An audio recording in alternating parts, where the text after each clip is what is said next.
17. Like, really? I've only heard some. What?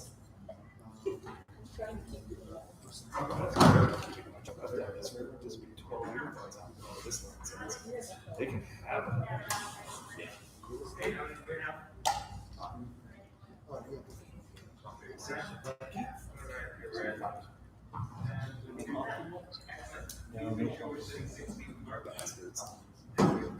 I was gonna get fun. I was gonna get fun. I was probably lugging and Alex and coming up with the yeah, you really got to get dressed up. Or yeah, well, make sure my name is that way. Right here.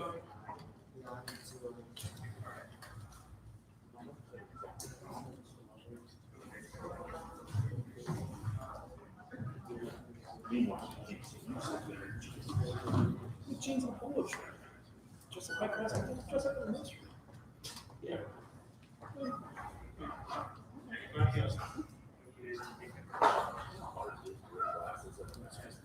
That's why I just keep taking Hi, everybody. Really? That one. Good evening, everyone. I'd like to announce that we will start the Heights Area School District School Board meeting dated August 17th. It's currently 6:22. I'd like to apologize for the delay in the start of this meeting due to a prolonged executive session. Thank you for attending. I'd like to start out with the Pledge of Allegiance. Would everyone stand? Allegiance to the flag of the United States of America and to the republic for which it stands, one nation, under God, indivisible, with liberty and justice for all.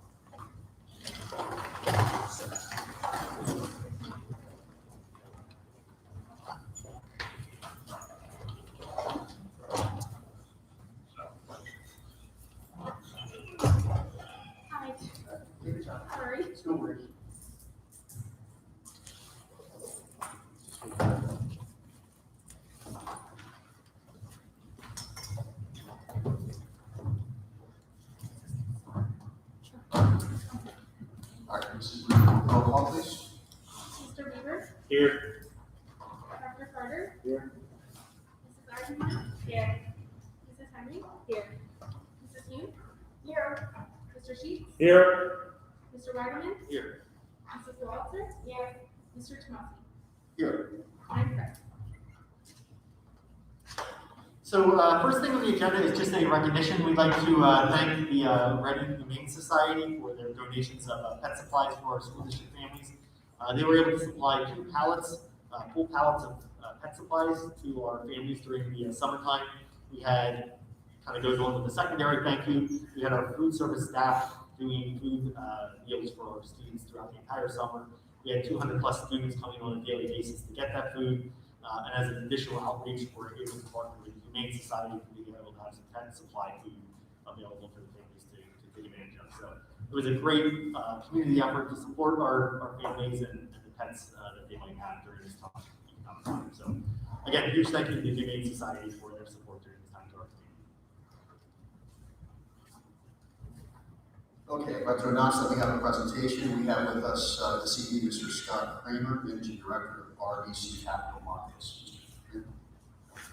So Mr. Kramer will be presenting. Board members, I'm going to ask that we leave our spots and go down to the front. We're going to leave the microphone where it is this time so we don't have another issue with the last meeting. But Mr. Kramer is here to talk about potential loan borrowing as we look to do the final phase of the construction project here in the school district.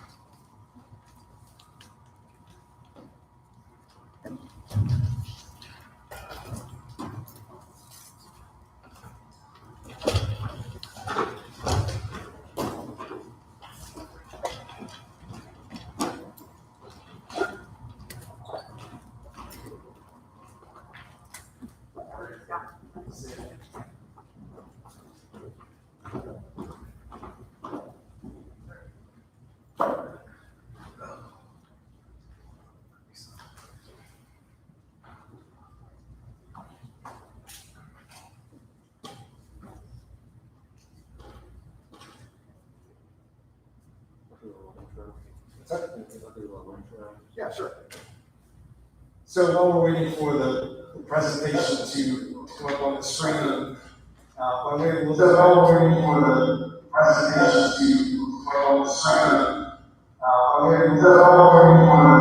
That's gonna be a challenge.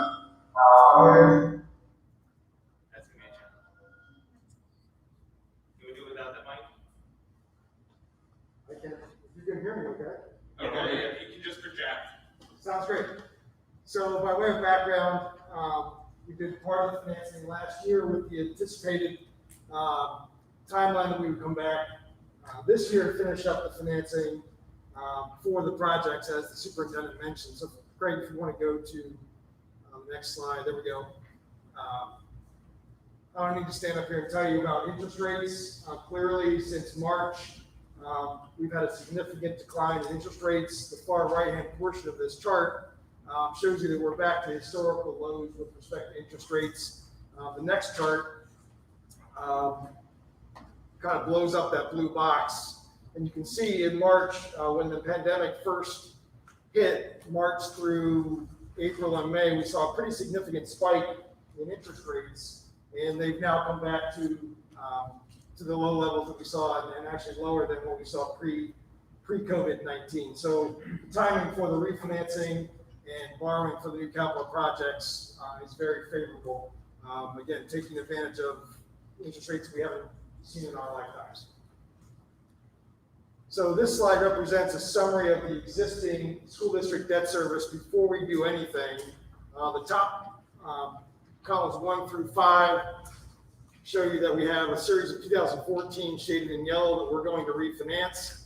And then the other 3 pieces of the district's outstanding debt, which is the far right-hand column. They're paying about $2.5 million a year in annual debt service before reimbursement. Kind of the middle of the page takes into account the reimbursement that you receive. That's called your net debt service. And so on a net basis, after you receive a little bit of state aid from PDE, your net debt service is called about $2,383,000 on a net basis. The nice thing about this debt profile that we've talked about many times is the district's existing debt profile is very short. If you do nothing, the district would be out of debt in 2029. Just like your home mortgage, go out and borrow money for a new house, generally go 20, 25, or 30 years. Here, your remaining debt service is very short, less than 10 years. And so that sets you up very nicely to take advantage of very low interest rates in the short term, but also to allow you to restructure to make room for that new debt for very little impact to the tax base, which is the goal of the equation here. So the next couple of slides we've been talking about add a couple of different scenarios of new money. This is the $5 million of additional cash for projects. What we've seen since March, the market, as you saw in the interest rate chart, kind of had a huge disruption where the bond market wasn't functioning, the banks were no longer lending, and so it took some time over the last 4 months or so to have the bond market settle out, but to have the banks come back into having interest in making loans. And so what we're talking about is going to, there are 2 banks in particular that have been very aggressive with their fixed rates. What we see here is a bank loan at a rate of 1.25% fixed for the term, and it would be prepaid running time without penalty. That's the kind of low rates that we're seeing. So you can clearly see it's to your advantage of taking advantage of these low rates. So we're, just like we did on the last financing, we're wrapping the new debt service in column 4 around your existing debt service. Column 2, we're going to refinance about $2.3 million of the 2014 notes for a little bit of savings. It's helping pay the cost of issuance. And so for the board members, this $5 million option comes with about a $66,000 impact to budget, that far right-hand column. The first year, there's a little bit of savings. The next year, the debt service goes up by about $47,000, and then it goes up to about $66,000. So that's the impact to keep your debt service level in column 5 at the box that's surrounded in red there at a roughly $2,450,000 run rate.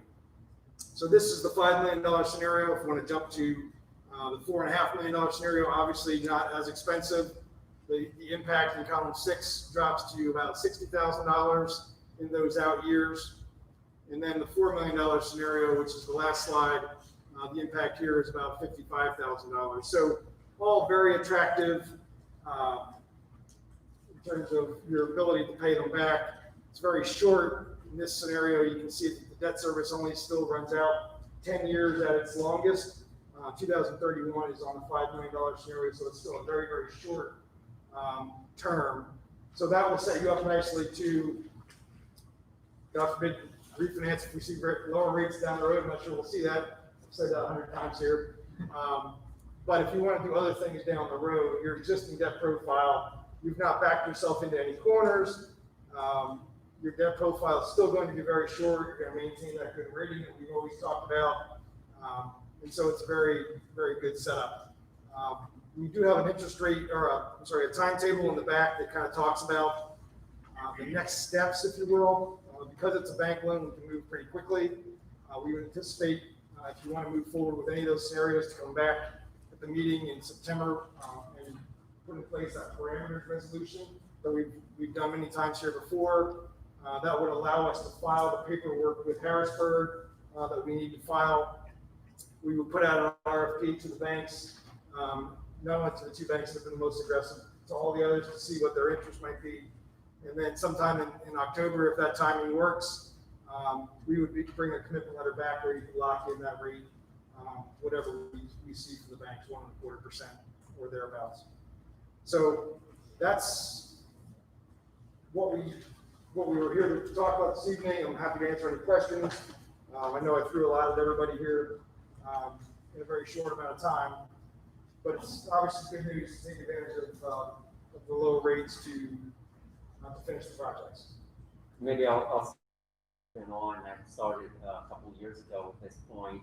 So we did the original issuance of $10 million of new money, which generated about $700,000 of savings in our annual operating budget. So that's $700,000 every year that we're saving in our budget, taking advantage of those interest rate savings. This was always kind of the plan for that second borrowing. And with the interest rates that Mr. Kramer just spoke about, originally in the plan would be to borrow $4 million, but given the extremely favorable interest rates, we asked him to look at the $5 million scenario as well. And that actual impact of about, roughly $60,000 to the ongoing operating budget is less than what we were estimating a couple of years ago. The $4 million cost us. We were close to $100,000 a year estimated feel for, the differences between those 3 different scenarios. Craig, out of those numbers, which one do you, as the business manager, prefer out of the 4, 4.5, and 5? Well, I think, as we talk, for the second borrowing, we have a lot of things on the wish list that we'd like to do around the district. We haven't locked in to any particular project at this time.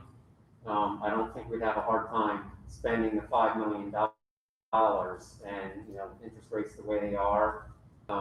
We did delay this decision based on, the pandemic and, trying to balance this year's budget. So we kind of deferred basically a budget cycle for taking on the additional debt.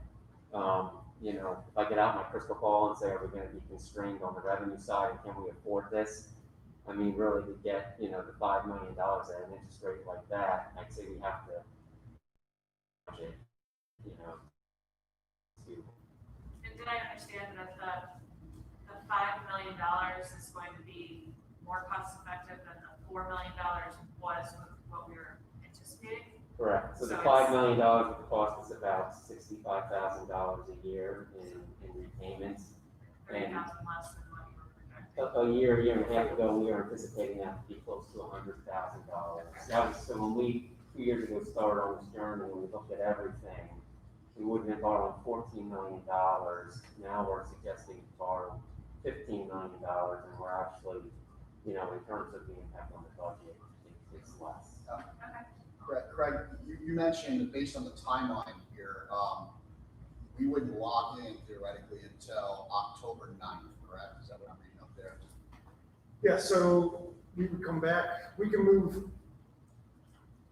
quickly if you want us to keep the process moving, and we could get an RFP out, and be able to act on it at the September meeting, if you wanted us to. This was kind of just a rough timetable. I don't know that rates are gonna get away from us in the next 60 days, but again, 1.25 is awesome. If we can get it, we should try and take advantage of it. So, and let me say this. You don't have to pick the 4, 4.5, or 5 tonight. We can send out an RFP asking for 5. And if you decide it's 4 or 4.5, no harm, no foul. And we can do the parameters resolution with the maximum amount as well, so that when we actually lock it in, we can do any of those scenarios as well. So we can work with bond counsel on making it as flexible as you want it to be. And if the board's pleasure is, if you want to move forward now and get that RFP on the street, we certainly can get it sent out in the next few weeks and have it probably, well, as we see here, it's August. We probably could have it back for your September 14th meeting. That was the board's pleasure, yeah. Otherwise, waiting a month probably wouldn't hurt us either. Just to be clear, the term that we're talking about, I heard debt currently is scheduled to lapse in 2029. I also heard something about 2031. Can you just clarify? Yeah. Make sure we understand. Yeah, so right now, your current debt runs out to 2029. There's a little bit that matures in 2029. The $5 million scenario, which is the longest of the scenarios, runs out to 2031. But if you chose one of the smaller 4.5 or 4, it actually, I'm sorry, they all go. The $4 million scenario only goes out to 30. So the 5 million, you can extend one more year. Okay. So that's important based on the earlier comment about how borrowing $5 million is actually costing us less than what we thought a year or so ago, borrowing $4 million would cost in terms of the budget. But we also do need to acknowledge that we'd be extending the term of that debt 1 year. from 2030 to 2031. Sorry. It would still be a savings because we're extending it no matter what, at least 1 year. So that's 30,000. It would still be a savings. It wouldn't just be as much, it would. Yes. So here, I think where you're going with it is, Instead of you're being extending a year, you're still on a cash flow basis and a total payback basis, it's less than what we envisioned before, because rates have fallen that far. The only difference is you're going out 1 more year to get the additional principal out there. But yes, the total, from a cash flow perspective and a overall total interest perspective, it's lower than what we had anticipated.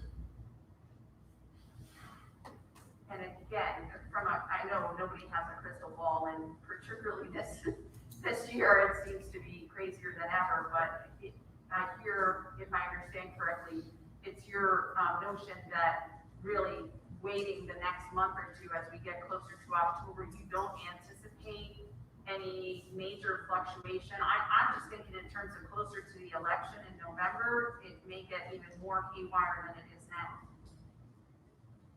So, Meaning unpredictable. Yes, I would say unpredictable. The bank market, I would say, has not, in particular the short part of the yield curve. Where we've seen movement is in the last 30 days, 30 and 40-year interest rates have gone up 20 basis points. That's not a lot, it's 0.2, but it's a meaningful movement. Whereas the short end of the yield curve, years 1 through 10, has not really moved at all. That will mirror more of what the expectations are for long-term inflation. That's why the long end of the yield curve is going up. Short end will react to, is the Fed going to do anything with interest rates? And that's not going to happen. Long-winded answer to your question, but I don't suspect that you will see a material change to the 1.25 in the next 30 to 60 days. Material up or down. Material up or down. But that's the best we've seen. The IU is going to take advantage of this. Twin Valley is in a very similar situation in terms of refinancing a very short piece of debt with the same bank. And that rate has bounced around in 10 to 15 basis point moves, but not 100 basis points. It's going to be the reason why you would say, well, we're not going to do it. You might see that November 15th.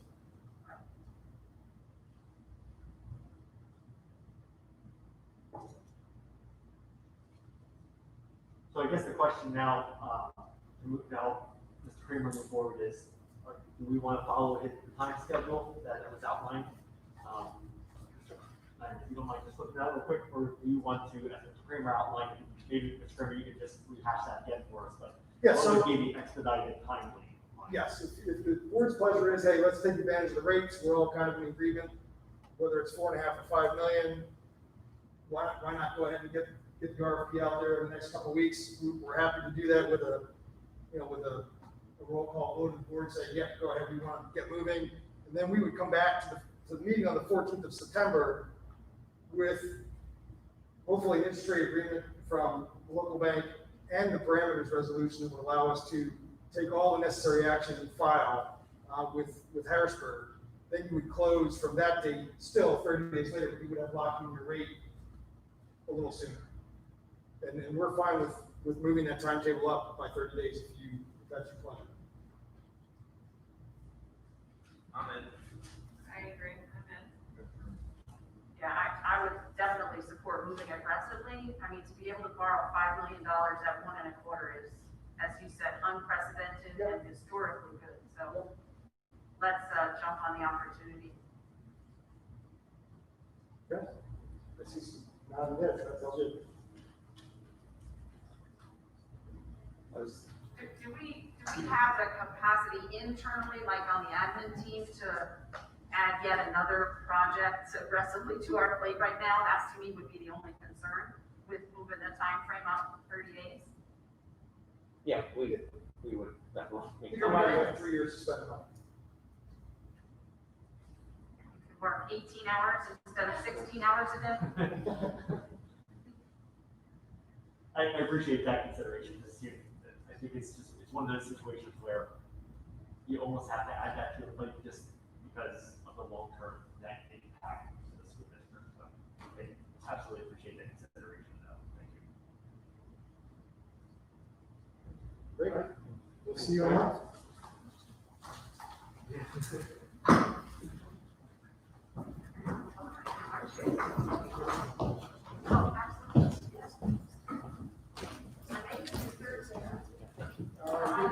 We'll see you.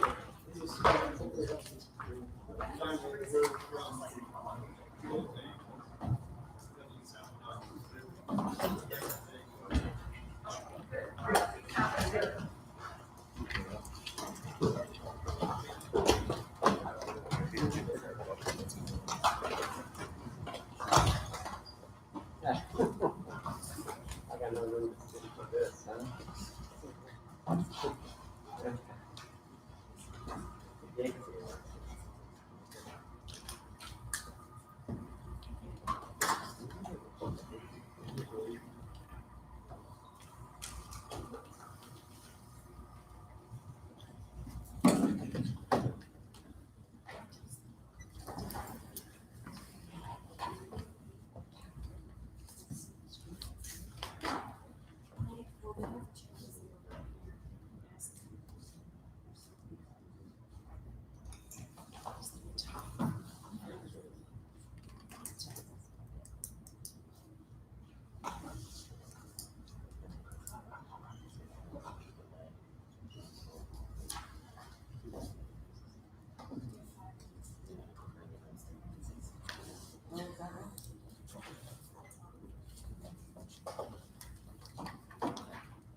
Okay, moving on to revenue number 1, the director's report. Can I have a motion to approve the items So on moved. the board director's report? Let me finish.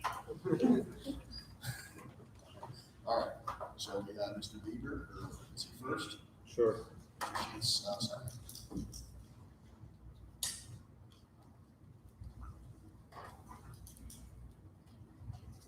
Are we pulling out each?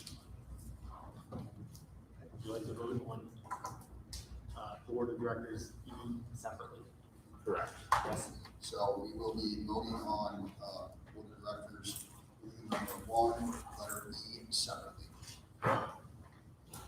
Okay, so to walk us through the board of directors report, we have the dispensing of the minutes. There are 2 sets of minutes, one from our last scheduled board meeting, which was June 15th, and then another set of minutes from the August 3rd meeting. Are there any concerns with the minutes? If not, they will be officially recorded after the vote this evening. The second, letter C, the second item is to approve the second reading of our two board policies, board policy 249 and board policy 824. 249 is recommended to be eliminated and being replaced by 824. Just as a recap on this from what we had talked about in June, this is the PSBA recommendation for professional adults and student interactions policy. This is an updated policy that PSBA, who helps us with policy writing, has given to us. Again, we presented this in June, so you voting on it this evening, we'll codify it and make it our official board policy moving forward. The other one is an addition, is a new policy. There was some discussion this summer with our board policies, and the board policy 200, which is our enrollment of students, we came across a unique circumstance where we had our kindergarten students that were enrolling. And when we do kindergarten enrollment, we actually start that way back in January, and then it kind of trickles itself through the summer, through paperwork collection and those sorts of things. So we wanted to codify, when does it actually become the time when a kindergarten student becomes an enrolled student? And because we have enrollment, from January all the way up to the first day of school, before the first day of school, it wasn't a consistent timeline, so I felt it was best to have the first day of school be the official kindergarten timeline for starting school. And so the new wording in the policy is, however, for kindergarten students, once a student is enrolled in kindergarten, they obtain all the rights under the school code and are to follow all the laws, including attendance. And the reason that's important to codify is there's times when a parent might decide that they enroll their child and they decide, they're not quite ready maturation-wise, or something happens, and so they choose to hold them back a year, which is completely acceptable and understandable from the child development side. But we had to draw a line in the sand of when you become an enrolled student. So once you start school, that official first day, you are then a registered grade 1 student, and you could not then withdraw. So we wanted to make sure that was clearly defined. It wasn't clearly defined before, but now by adding this into policy, that's essentially what we're doing this evening with this recommendation. Does that make sense to everybody? Okay. So the final item is the letter E, and that is to discuss our to approve the updated health and safety plan. We also have a Pennsylvania Department of Education instructional time template. At the meeting last meeting, August 3rd, you approved the health and safety plan, and you also approved the resolution to allow us to operate in emergency situations, which we currently are. We need to submit a timeline schedule of instructional hours and minutes to the Department of Education. So that's the PD instructional time template. In regards to the health and safety plan, as you recall, and for the edification of those on the call here today, we are operating in yellow, which is a hybrid plan.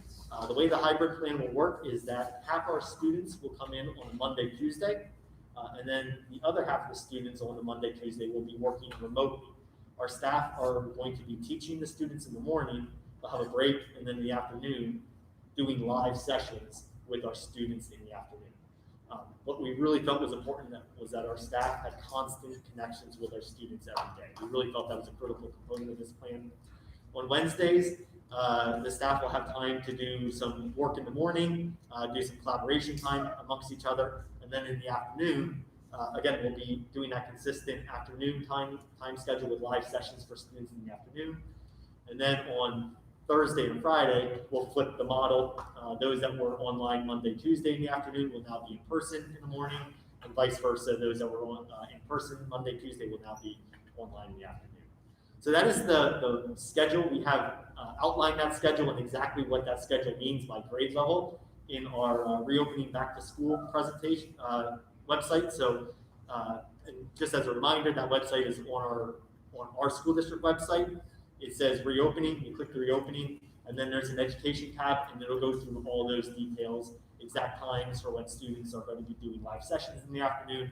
All that is outlined there. We'll also be sending, I know the building principals have been sending communication out to parents the last few weeks, but we'll be sending another one out tomorrow with updates with all this information to our families as well. So that's a update of where we are in terms of what the yellow plan looks like. I'd just like to give the board some additional updates of where we are with the plans. All along, we've mentioned that we have an option for any family that's not comfortable to go do a fully virtual option. That still exists. We have 275 students that originally expressed interest in the online platform, which equates to us with our enrollment at 19.6% of the student body. Dr. Reese, our special education pupil services director, went through those students and worked with our special education families to better meet their IEPs and found some other ways to accommodate their needs. And so when it was all said and done, we basically have 225 students that are opting for a online, fully virtual environment. And so that equates to about the 16% number of our number of students that are elected to go completely virtual. And we understand that this is a good option for our families that might be concerned, might have health concerns and those sort of things. So we're going to continue to offer that. We think that's a really critical part of the state plan as we do about our families' other options. Mr. Parker, do you happen to have that data by building, like by elementary, intermediate, middle, and high school? It's in the enrollment, because it's virtual. It- It's having people are virtual. Yeah, I don't have that right in front of me, but in the enrollment report, it is broken down in the enrollment report for the school district. I don't have that. I don't have those stats in front of me. No, I'm sorry. I'm talking about the 225 that have opted to go virtual, is that? That's not reflected on enrollment yet. It actually is, yeah. Really? How many? No, no, go Right, ahead. that's Well, so historic then- information, that's not the What's that? same as what you're talking about here, or is it? So there's 74 students that are in the elementary school, 32 in the intermediate school, 42 in the middle school, and 87 in the high school. So the August enrollment report reflects the survey, the recent survey data, that's really what I'm trying to ask. It does. Okay. Mrs. Honish updated that today. And were there any significant shifts or anything of note that you want to point out to us or that we should be aware of? Just what I noted earlier, that Dr. Reese has worked with our special education students, and so we were able to accommodate those students a little bit different than the normal aspect. And that went from 275 down to that 225 now. Okay. Are there any other schools that can use our Brandywine Virtual Academy? Are there any schools in partnership with that can use that? At this point, no, it's just our students. Okay, Yeah. okay. And do we, Because we get into an issue with enrolled students, with Brandywine enrolled students versus at different schools. So they have to do a tuition piece. right. Do we envision any kind of problem with that, so to say, maybe crashing with the influx of the amount of students that are going to be using it as opposed to past years? I'm not, quite honestly, because the partnership company that we've been partnered with for a while is Edgenuity, and that company had actually opened up their platform to the entire state in the spring. Okay, And so that was a huge flux of individuals coming into the system. And, we were able to still maintain our processes, our systems throughout that entire time. So now that we're starting the new school year, school districts may or may not have been doing this. The difference between now and the spring is the state offered that completely free to all the school districts. And now it's a little bit different because now school districts have to decide and purchase it free. and have we considered possibly getting Mrs. Honich any kind of help with the influx of students she's gonna have to now take control of? So we're carefully monitoring that. I appreciate you bringing that up. We're really carefully monitoring that because it is a big addition in terms of the number of students. Right. I've been checking with her on a daily basis right now. She's managing, like our building principals and everyone else, but it's something that we are very cognizant of. Because if I remember last year, we had, like 120, and most of them were part-time, and now we're going to, 230 to 250 full-on schedules. Yeah, and it's Mrs. Hollage and an administrative assistant that works with her. Ms. Rapp? It looks like at least in like the elementary and intermediate, it looks like numbers for each grade is like a class. Like they're right around 20-ish kids. Would it make sense to take just one of the in-class teachers and have all the virtual kids be in class? That's what we did at the elementary school. We were able to, there was a few staff members that expressed interest in working virtually. So we were able to take those staff members and have them work with those students, and then where applicable, we're able to reduce the class size. If we didn't need to, we left it where it was so that our numbers still remain lower. Yeah, so that seems like it'll be a help. So from a transportation lens, the other piece we had done was send a survey out to our families about offering if parents were able to drive their children to school on a regular basis. And we had 200 parents approximately that had expressed interest in that. And so that helped us with bus routing, which we're working through currently. That bus routing information will be released this week as well.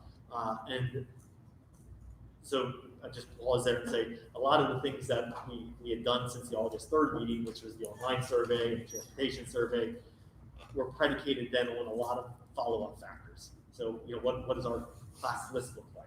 Because of the number of enrollments of online students, of course, that shifted schedules and class lists and things like that. Number of parents that are wanting transportation, obviously that then adjusted busing and how many buses we need and all those other things. So we did add a BCTC mid-morning and afternoon bus run. So BCTC currently is planning to go back full time.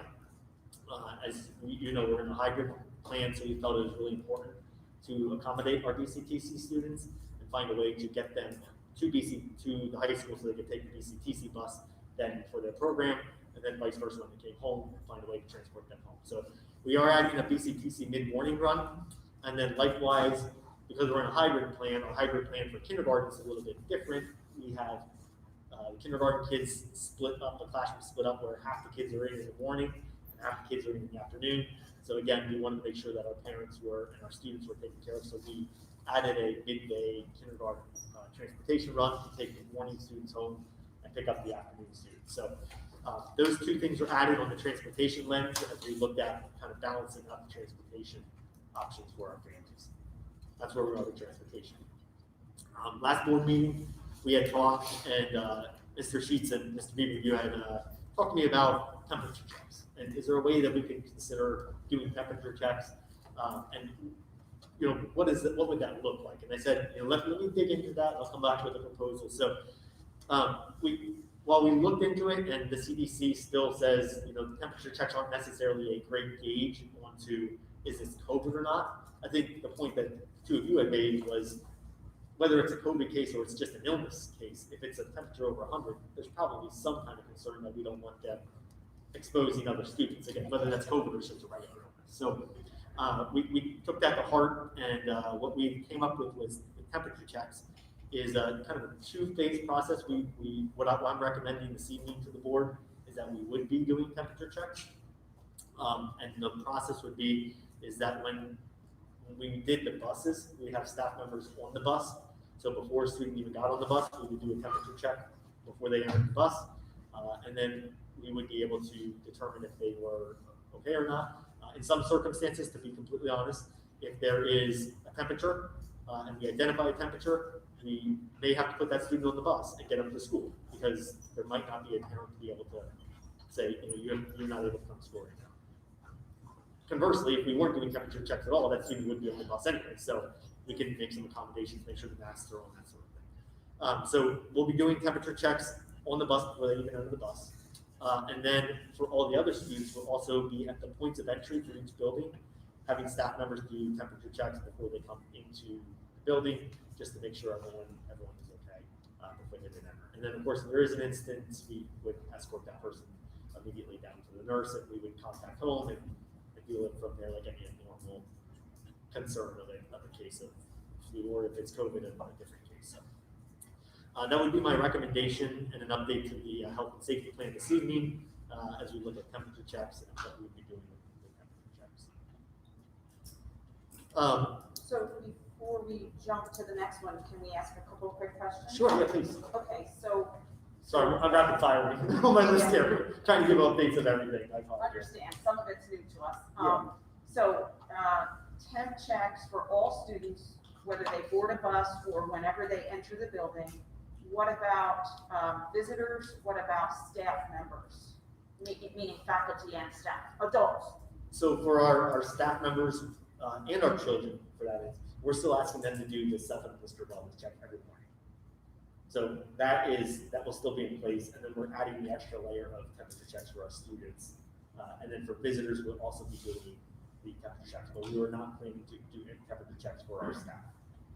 It was gonna be for our students before they came in, as well as visitors coming in the building. Okay. All right, thank you.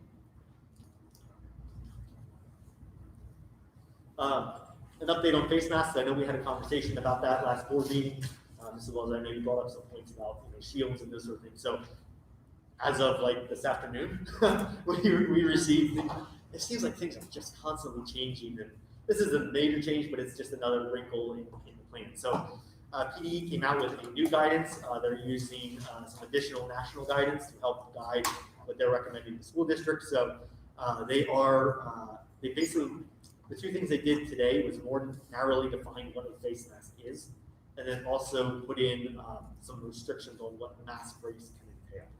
So as a high level overview, face shields are acceptable, but they have to cover the nose and the mouth as part of the new guidance from the state. So that's a little bit of a change and a little bit of clarity of what the face shield would entail. Of course, the cloth coverings is what they're encouraging, what they're recommending, but they said face shields are okay as long as they cover the nose and the mouth. And then the breaks, breaks can be taken, mask breaks can be taken for when you're eating or drinking, or when students are 6 feet apart. But the caveat is it can't be longer than 10 minutes. So after 10 minutes, you have to put the mask back on, or whatever it is. So that is the new guidance that came out from the Department of Education that, we would have to follow. But that is the update on where we are with face masks. What is our responsibility for, I guess, for a recommendation? Like, is that something we have to do, a recommendation? Is that a requirement? What's the difference between a requirement, a mandate, and a recommendation? Great question. The recommendation is just, we've seen a number of those from the state, and that's just for you to use as guidance. He is stating that you can make the local decision on how you want to proceed in that fashion. And that's on a number of issues that he's dealing with right now. Instead of the state enforcing, he's allowing you to make that decision. So if it's a recommendation, you're not required to do it. If it's an order, obviously that's something you have to follow. So with these masks, we don't have to make they can sit at a desk doing work 6 feet away, and we could be okay with, we wouldn't be mandated to make them do that, correct? So the guidance that came out today says Department of Health is requiring students wear masks at all times while at school. That's the word.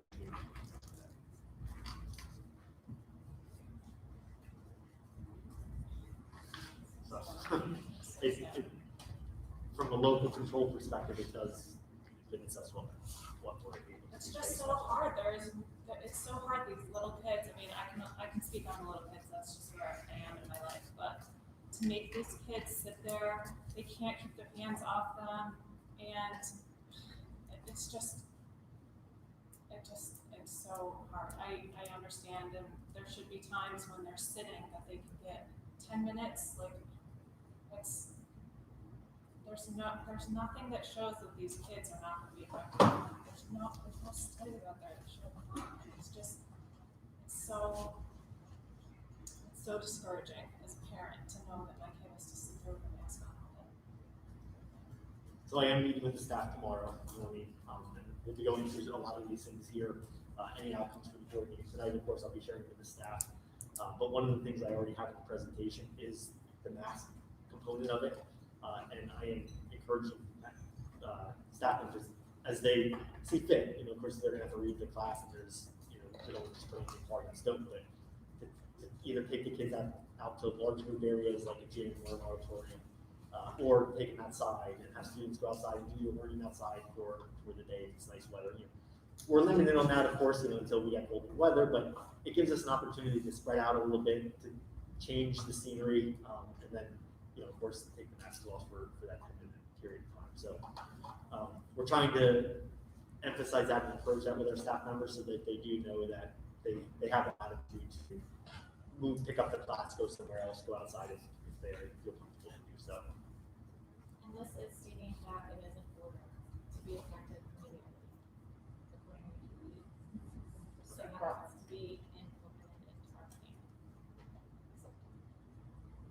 Thank you. So, and just to be clear, students are in our buildings 2 days a week for half a day.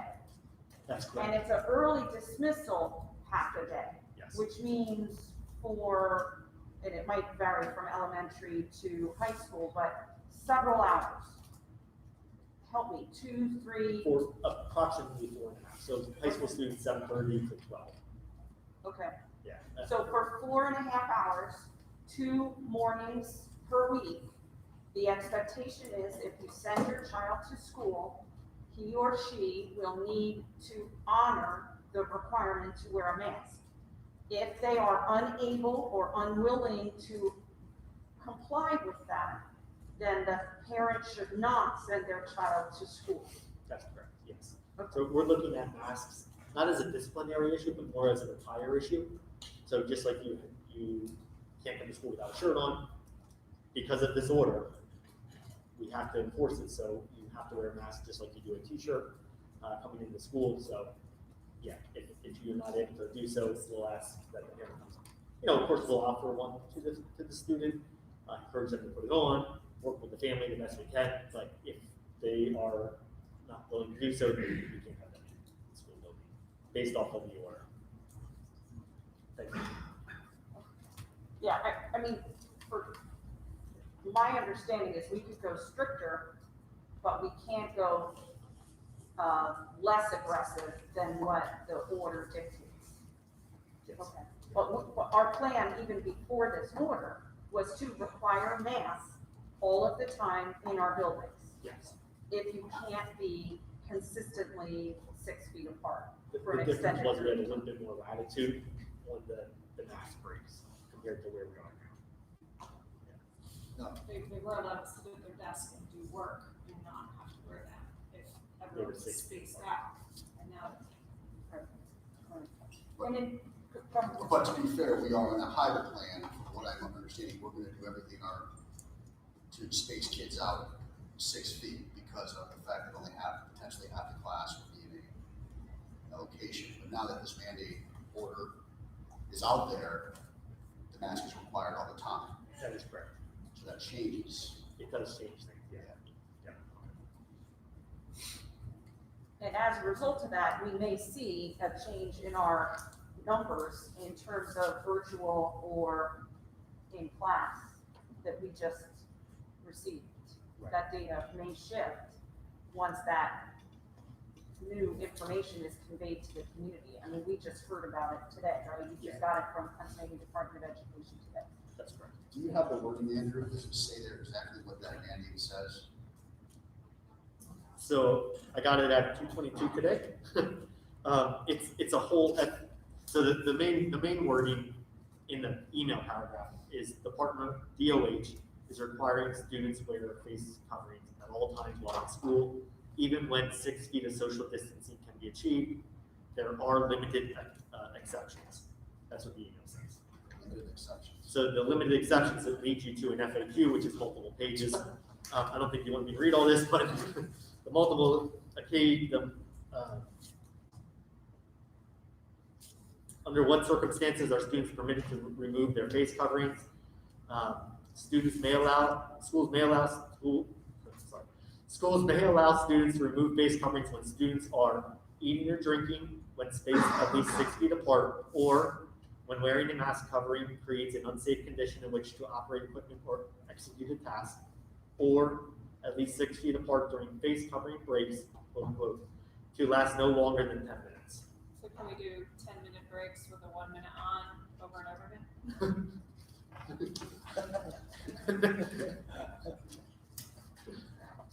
it limit that? It does not limit that. That's what it says.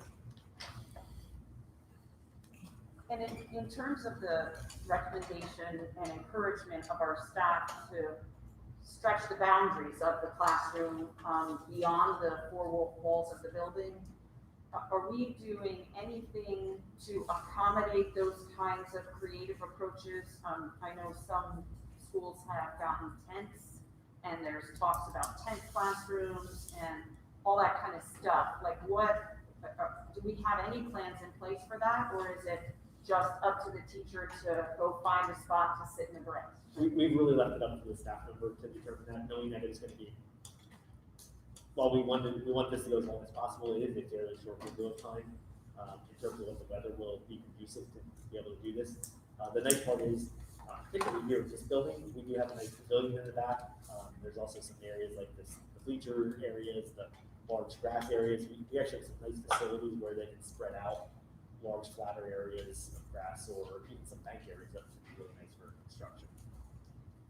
Yeah, and keep in mind, I mean, they're really, our average class size is less than 25. They're gonna have 12 kids. They're gonna have 12 kids, so there should be ample space to find anywhere outside, if they so choose to. Okay, but no like sign out process, like, hey, I've got the pavilion from 9 to 10. What if 4 teachers bring their 12 kids to the pavilion from 9 to 10? We'll just deal with it. Yeah, I mean, we're gonna ask the staff to be flexible, and you see a staff, just like you would do normally if you see a staff member, but you make accommodations and you move those across. And again, that's a nice part about our facilities, because we do have a lot of open space that it's easy to accommodate and make those changes.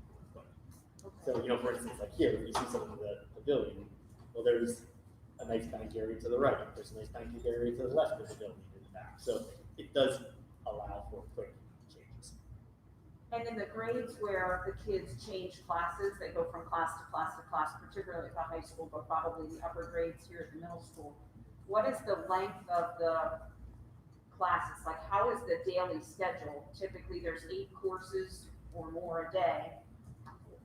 What does a day look like for those kids and teachers? I don't have them committed to memory, I apologize. But rough numbers, just to back up the numbers, we're gonna have students in the middle school staying in their homeroom, and then the teachers will rotate around. But the high school, obviously, it's a little different because the students take different courses. Because they take different courses, then they're moving around to different areas. But the rough numbers are 30 minutes per period in the middle school and high school. And then in the afternoon, instruction is 15 minutes per period. Okay, but as it relates to the topic of you're in the building, you want to go outside so that people can take a mass break, so to speak, or get a new venue to study in, it's a 30-minute class. So 5 minutes to get outside and situated, 5 minutes to get back inside. So you're talking about roughly 20 minutes of instruction in whatever new venue you, as a staff member, can find to make it fun for your kids. It would take away some of the transit of the educational time, yes. Okay.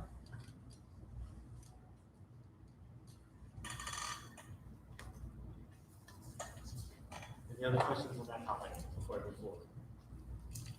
Now we get into, you thought that was difficult. Now we get into two more harder. Real quick, just to be, there is a, on the website, on the BHASD website, there is a reopening plan. And if you piece through that, you can find, Liz, like all the information about classes, time frame, that's all spelled out here. And I think you're really at a point of that tomorrow or early this week, you're gonna remind folks that they can find this information. That's correct. Is that, Yep. just said? We're sending that out to families, but it also is live right now. So if you go on the left-hand side, there's an education tab, and that's where all that information is. Okay, I'm really asking if it's impacted at all by this most recent news and update. So far, it's flat forward. Yeah, okay. So 2 more topics that we need to wrestle with a little bit more as a board. This is where I need a little bit of guidance. So the first one is the metrics. So when we approved the plan on August 3rd, there was not guidance or metrics that came off of the Department of Education, Department of Health, or any state agency. So if you recall, when we approved the health and safety plan, we recommended using the number of cases per 100,000 as our threshold for what phase we're going to be operating in. And so at the board meeting, we used the 50 to 100,000 because that was the threshold that the state had originally used to move us from all the counties in red to going to yellow. And so once you hit the less than 50 per 100,000, then counties started to open up and started going yellow. The state never defined what green metrics were. So when we discussed at the board meeting, we decided that we would use a 25 per 100,000. Shortly after the board meeting, well, last two weeks ago, I said this now, the Department of Education did release metrics to us. And so the metrics are, the good news is one, the metrics that we adopted are very close in line with what the state did. So the state said use county data. We decided to use county data. The state said, look at this on a 2-week period because you want to make sure you have some consistency. We had ours built on a 2-week period. And then they said, use the parts per 100,000. We had done that. So I felt really good about what I presented to the board. I thought that was a good, what you as board members committed to. I thought that was a good plan. The data metrics are a little bit different though. Again, we were at 25 to 50 for the yellow phase, and then essentially 0 to 25 for green, and then over 50 was our red. The state's saying anything now from 10 to 100 is the yellow. So 0 to 10 would be green. 11 to 100 would be yellow, and then anything over 100 cases would be going to red or full virtual. So I bring that to the board this evening to say we have a little bit of a disparity in terms of what we identified as numbers. Again, our numbers are, if we focus just on yellow, 25 to 50, and the state's saying 0 to 10 to 100, 10 to 100. My recommendation would be to adopt the lower end of that with the green, the 10 number, and then maintain the 50 number. We talked with some of our medical professionals, and they have still used that 50 as the gauge, which is what we are having, but the state does have 100 in there. So you have complete, this is more of a guideline.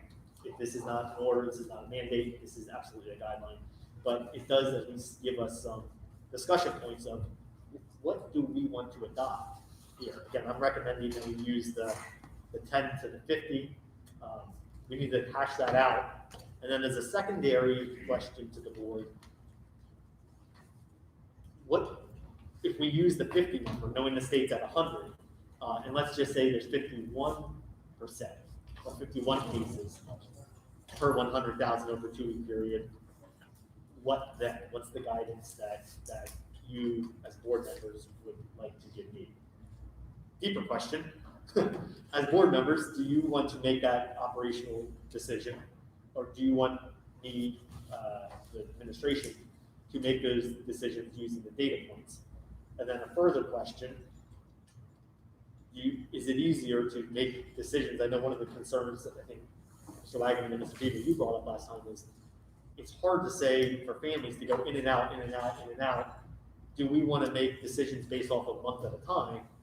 And at a board meeting, look at the data and then make the decisions, whatever data metric we decide on, but make the educational decision 1 month at a time, short of some massive, outbreak that would occur. And we probably have to define what a massive outbreak is, but so I raised several questions there. One is the data metric, and then 2, a bunch of questions that really fall under one category of how do we apply the data metrics? Do you want to do it as a lump sum time?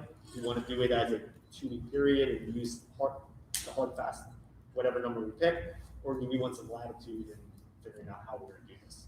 I think we go by quarters or even by a month, only to move up in a phase, basically go from yellow to green. I say we set a number here, like say, we have 3 cases in the elementary school. We go, whatever that number may be, we set a number. And if the state isn't going to give it to us, we need to make that number up, whether we pull it out of the curtains or whatever. We need to set a number for If we get like 5 cases, we go completely virtual. I think there needs to be a metric for that. If we're gonna have a metric for what sets us for each phase, we need a metric for if we do have an outbreak or 2 or 3. I mean, we're a very small school district, and you know, the state's saying 100, whatever. I think that works for a bigger school district. A smaller school district like ourselves, I don't think so. Just my opinion, but I think we go by either a quarter or a month. And we set a number of what then will. Well, the Department of Health has already determined what a district will do if there is so many cases That's correct. in a school district. See, those numbers are 100 per 100,000, not 100 for the school district. Right. Well, I mean, using that number, right, just doing some spitball math, right, so 100 per 100,000 works out to 1,000%. So if we apply that number to our student body, we'd be closing down if 1.394 students got COVID, right? So at the first COVID case, you know, we'd be closing it down.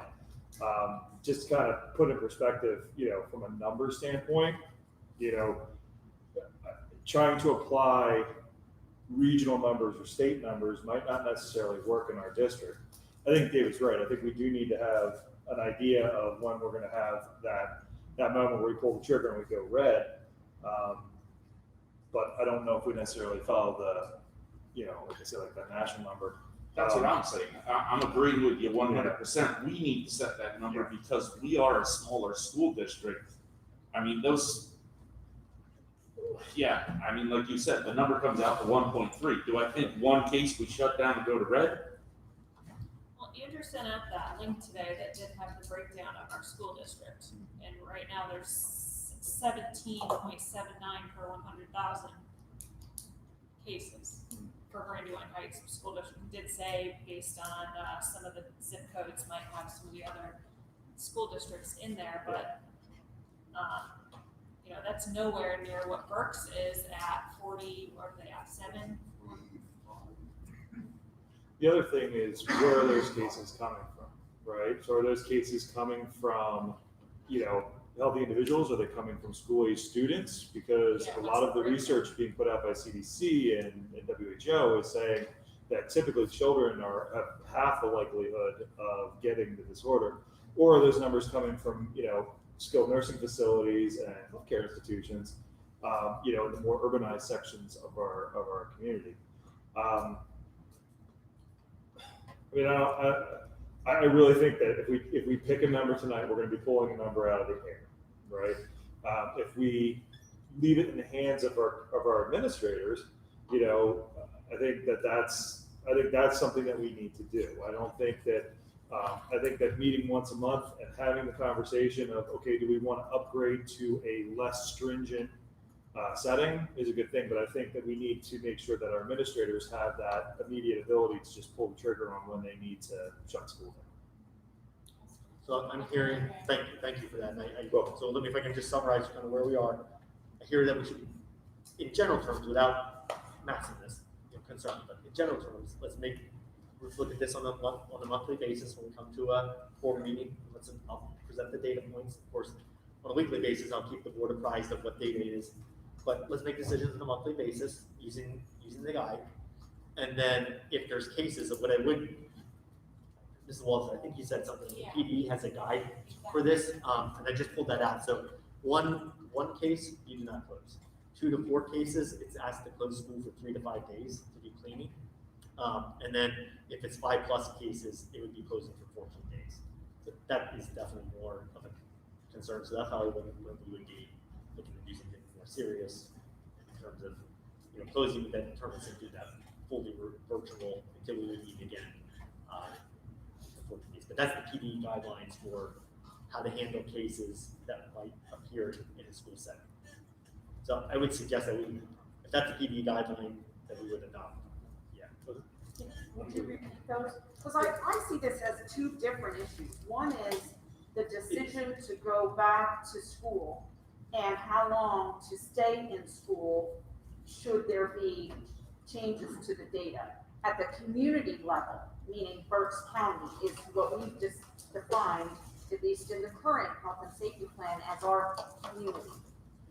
That's one issue. A second issue is, if in our buildings, we have some type of outbreak, however you define outbreak, but if we have an incidence of a student or staff member or visitor testing positive for COVID, what happens and how quickly and swiftly do we communicate that and do we react? So to me, two different issues. So in my head, I need to deal with them separately. You opened the discussion at the community level. So can we be clear about what we're going to recommend for that before we move into what our recommendation is for our own buildings? So what I'm hearing, just to, I appreciate, there are two separate issues. So the first one is, let's look at this at a month, let's use the data points. So the recommendation for PDE was every 2 weeks. We're now saying we're only gonna adjust every month. Come back to the board at a monthly board meeting, is what I'm hearing. Come back to the board at a monthly board meeting. Use the data metrics, we still need to find data metrics, but use the data metrics to make that decision at a monthly board meeting. Unless there's an outbreak. Right, yeah. Okay. It's basically going from yellow to green, Yes. not yellow to red. Yeah. Because the yellow to red is it's not going to take a board meeting for him to determine that. That's gonna come from what he just said, the direction of the PBE, which is if we have so many cases, we're shut down for 14 days, we're shut down for. Right, I see us going from yellow to red 2 ways. One is if we have a local outbreak in our buildings. The other would be if countywide things skyrocket, we're a part of that county, and we're saying that if it gets bad enough in the county, even though here we might be pristine, we're still gonna do what makes sense to do at the county level. That's correct. Okay, so we're gonna make you're gonna make recommendations to the board on a monthly basis. Based on And- data. Yeah, and what does PDE say in terms of local, if there are cases diagnosed in our buildings, what? I've got it up if you want. So it looks like it's actually split by the chart set up two ways. It's set up the first way by what the total state or what your community, what the county is. So your county level being low, county level being moderate, county level being substantial. And then from there, it's based off of number of students or affected individuals. So one student or staff, there's no impact, right? You go to a 2 to 4 within a 14-day period, and I'm sorry, I forgot to specify, this is all within a 2-week period. 2 to 4 staff or greater or less than 5%, so number of students, staff, 5% students and staff in the building, or multiple school buildings with individual cases who are not household contacts. And you enter into, in the low area, you would enter into schools closed for 3 to 5 days, clean areas, public health staff with direct close contact quarantine. And then finally, the other one is if it's 5 or plus students or staff, 25% of total number of students, multiple school buildings with 2 to 4 cases who are not household contacts, we close for 14 days. Got to clean the entire school, and again, we need to get involved with the public health department. Jeez, you get that fast. I'm sorry. If I had coffee this evening, I'm a little loud.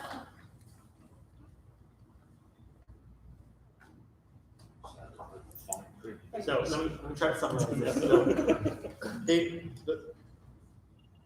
data metrics, let me start there. That I was recommending was that we would change our data metric points to 0 to 10 for green, 11 to 50 for yellow, and then plus 50 for red. We would apply those data metrics on a monthly basis and have that discussion at a board meeting, at a regularly scheduled board meeting with recommendations on what the next educational plan would be at that board meeting with board of directors. And Andrew, just a point of clarification. So we are going to be setting, so for our community, for our school district, we are actually going to be setting our red level 50 cases below what the state recommendation is. So we're actually going 50% more conservative than what the state guidelines actually dictate. That's what we had originally, that's what I'm still recommending, but subject to conversation. Okay. Subject to But I'm just conversation. making the point that we're being safer than what we have to be. We're playing it safer than what we have to be, correct? That is correct, sir. Okay. Just another quick thing, before you go on here. We have our board meeting. Say we are yellow, we're going to green. Our board meetings are typically Monday night. When will that green phase then start? Will it be the following week or the Tuesday the next day? I think it's a board one side, but I think all of us are very sensitive to not making a decision the next day. I think we would need to give parents ample time. Yeah, I just wanted to, put it out there for the public, not that they think we're gonna roll them over and, The next day, One say, day. okay, now all of a sudden tomorrow, Yeah, Tuesday, right. we're coming back. And the vice thing, the vice versa for going from yellow, and if we have, like come to a monthly board meeting, it says 51 cases, and the board says, let's go virtual, red for the next month. We need to make sure that parents have a little bit of buffer time in there to do that. I think that's very important to do, quite honestly. So going to red requires 0 lead time. We're saying if we want to go to green, then we need to give our family members and staff lead time for that. And I think last August 3rd, Mr. Bieber, you were arguing maybe even that lead time should be on a calendar quarter or on a marking period or on some like benchmark type time frame. So that if things start to trend favorably, that we can begin to loosen up and be less strict, that we would be able to sort of forecast that and then live through it a bit before D-Day, so to speak, right? Am I Yep, following yep, what? yeah, that's the question I'm basically asking.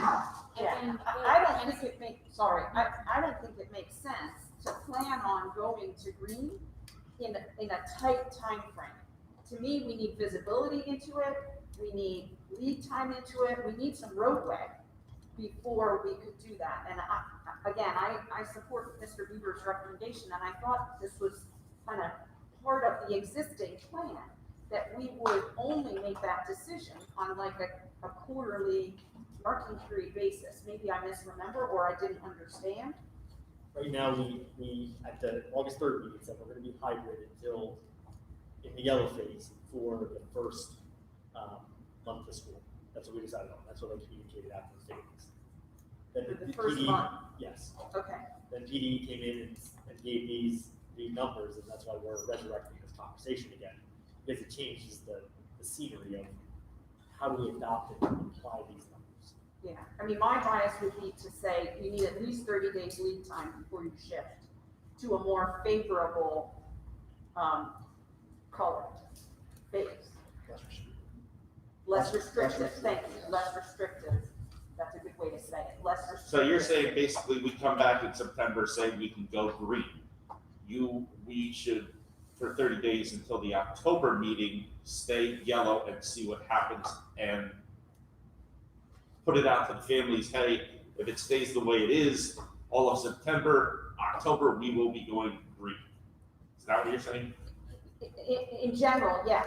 I'm saying there needs to be a good 30-day window or, 3 to 4 week window before we just, because this data changes. Yeah, like that's my constantly. point though, to a month though, you say a month, in that 30-day window, those numbers could skyrocket. So to set that month time frame, we could make that decision With the on. data that we have 3 weeks prior. Yes, and then till we get to that point, we could be back in. Well, you could say barring the data is still favorable.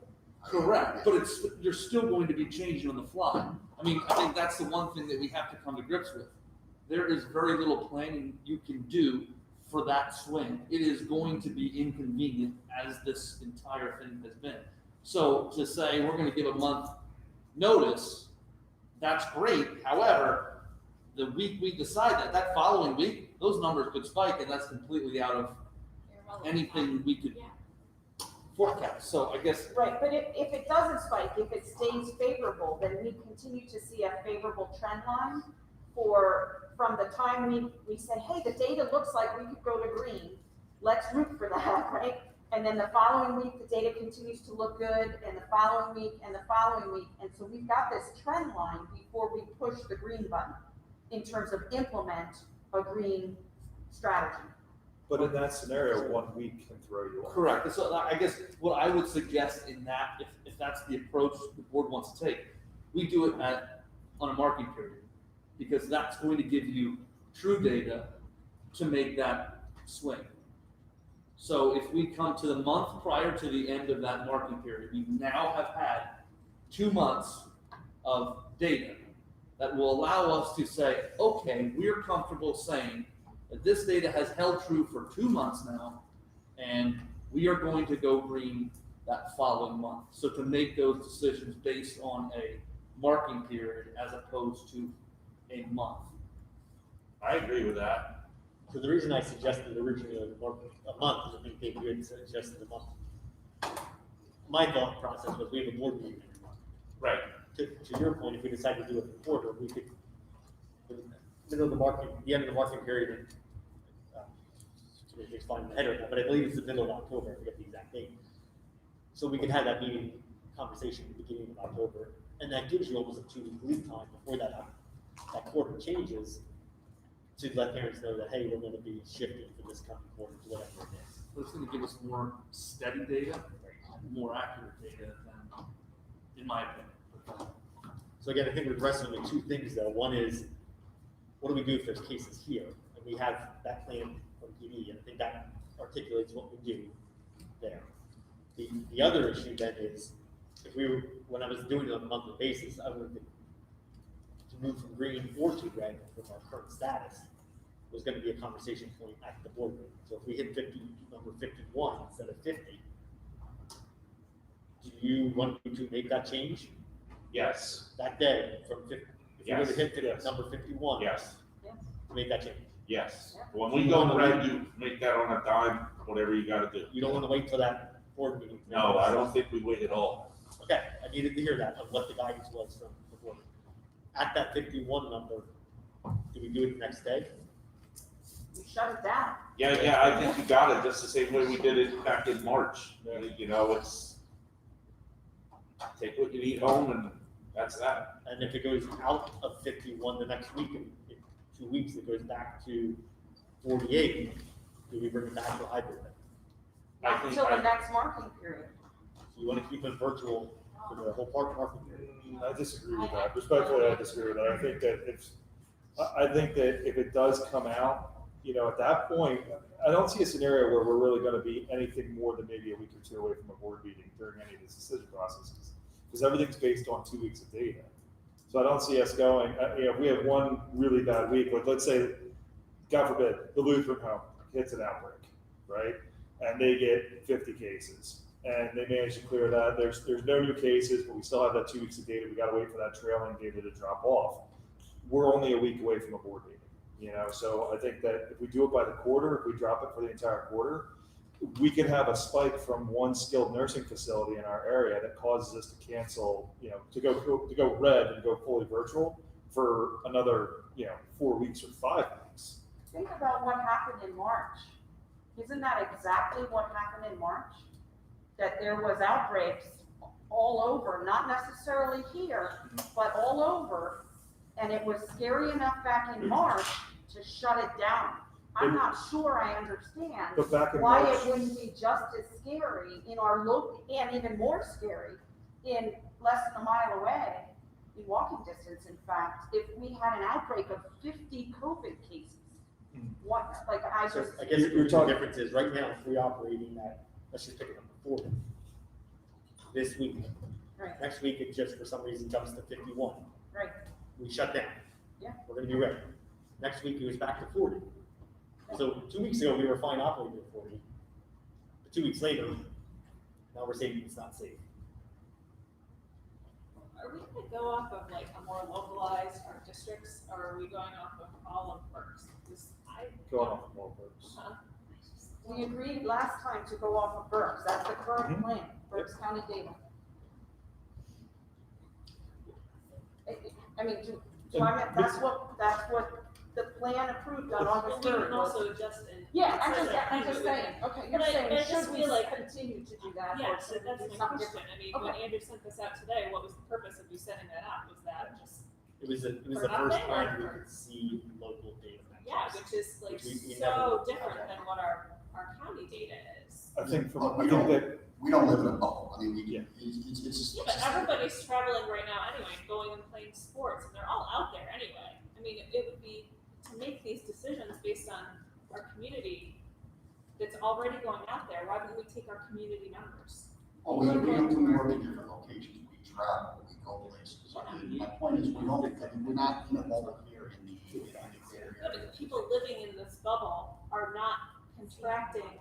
They're going out. My husband goes to work in another county, you know, like, and they're still going out to their spots. Everyone's still going on vacation. People are still playing sports with each other. And they're expanding in the bubble, but our numbers in our bubble are not growing, is what I mean. But the county numbers,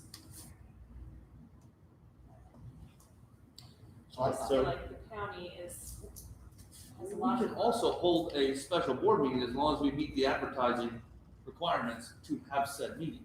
So, I mean, I trusted Mr. Pottinger to say, okay, this is concerning, these are concerning numbers, we shut it down, and those numbers then drop, we just have to advertise, we have a meeting, and we can make that decision as a board to come back. We don't have to stick to the one meeting a month, we could, during this, we could advertise that we have 2 meetings a month. well, and realistically, we still have emergency powers enacted because we're still in the middle of the pandemic. We still have a state of emergency in Pennsylvania. So we could just advertise and have a Zoom meeting if we really needed to do something along those lines, or Google Meet or whatever, not, endorsing one thing over another. But the reality is, if it really boiled down to it, that the board felt that we need to be that involved in the situation, we can hold a meeting, and it would be an emergency meeting, and the second we get a quorum, the meeting's a go, and we vote on it. Again, I'm confused. I thought the feedback to Mr. Pottinger a couple of minutes ago was, we empower you to make the decision based on the guidance that we're gonna put in place in the plan. It was to a certain, that was the Are we guidance, Mr. shifting? Pottinger, but there seems to be a lot of questions and a lot of people that seem to be, asking more management-based questions versus governance-based Yeah, questions. the follow-up question was, well, what happens when it goes, if we shut down at 51, what happens if the following week it goes to 40? That was what led us to this current discussion. Do we then go green? The discussion was then, well, how long do we wait? Do we, or to yellow? So that's how we got to this point. And my point to that was, we don't have to wait a month to get to that, or a marking period. We can hold a meeting to decide, okay, we just had 51 cases. We are going fully virtual. The next week, we are down to 40 cases. Do we go yellow then? And I think at that point, it's acceptable for us to say, okay, we hold a board meeting, advertise, hold the board meeting, and make that decision to do so. Because I guess what My suggestion was, I thought all along we were looking at 2 weeks of data, right? Yes. That was the kind of the mandate to look at 2 weeks of data, right? So like, say we get 51, and say we go to 40. Okay, we're still in the yellow as far as I'm concerned, right? Say you get 51, and say you get 60 next week. Red. Hold a meeting. I agree with you, Mr. Thompson. I thought we were doing it, I personally think that we stay the course for the quarter. That's how I heard it. I like that idea. I think going down or going to more favorable, I would rather just, to go favorable, I'd rather just stay the course for this quarter, is my So recommendation. even if our numbers are green worthy, we committed to be high red for the first market, now the question, unless we go red. which Yes, and at so that point, yeah, that's what Mr. brought the Pottinger question up makes then. a So if we go red 2 weeks into this marking period, and then those numbers drop inside that marking period, I say we gotta wait a month, Mike. I think we still gotta wait a month to go back from red to another. Let me Back try to up. summarize, sorry. Let me try to summarize where we are, okay? I think we're okay. Okay.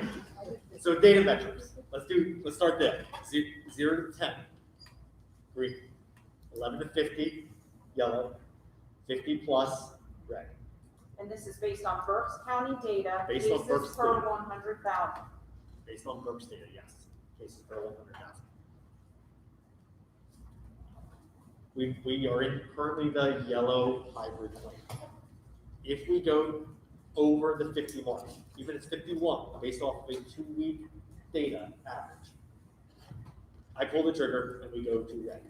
Virtual immediately. Right, without a board meeting. You Without a just board pull the trigger and do what you need to do. That's what I'm hearing the board wants me to. So correct, got it. So we go to red. We're going to continue the monitoring in that data. We have monthly board meetings, so we meet regularly. That gives us the data points, whether that's a 2-week, maybe it ends up being a 3-week, but it gives we have a pretty short window of time.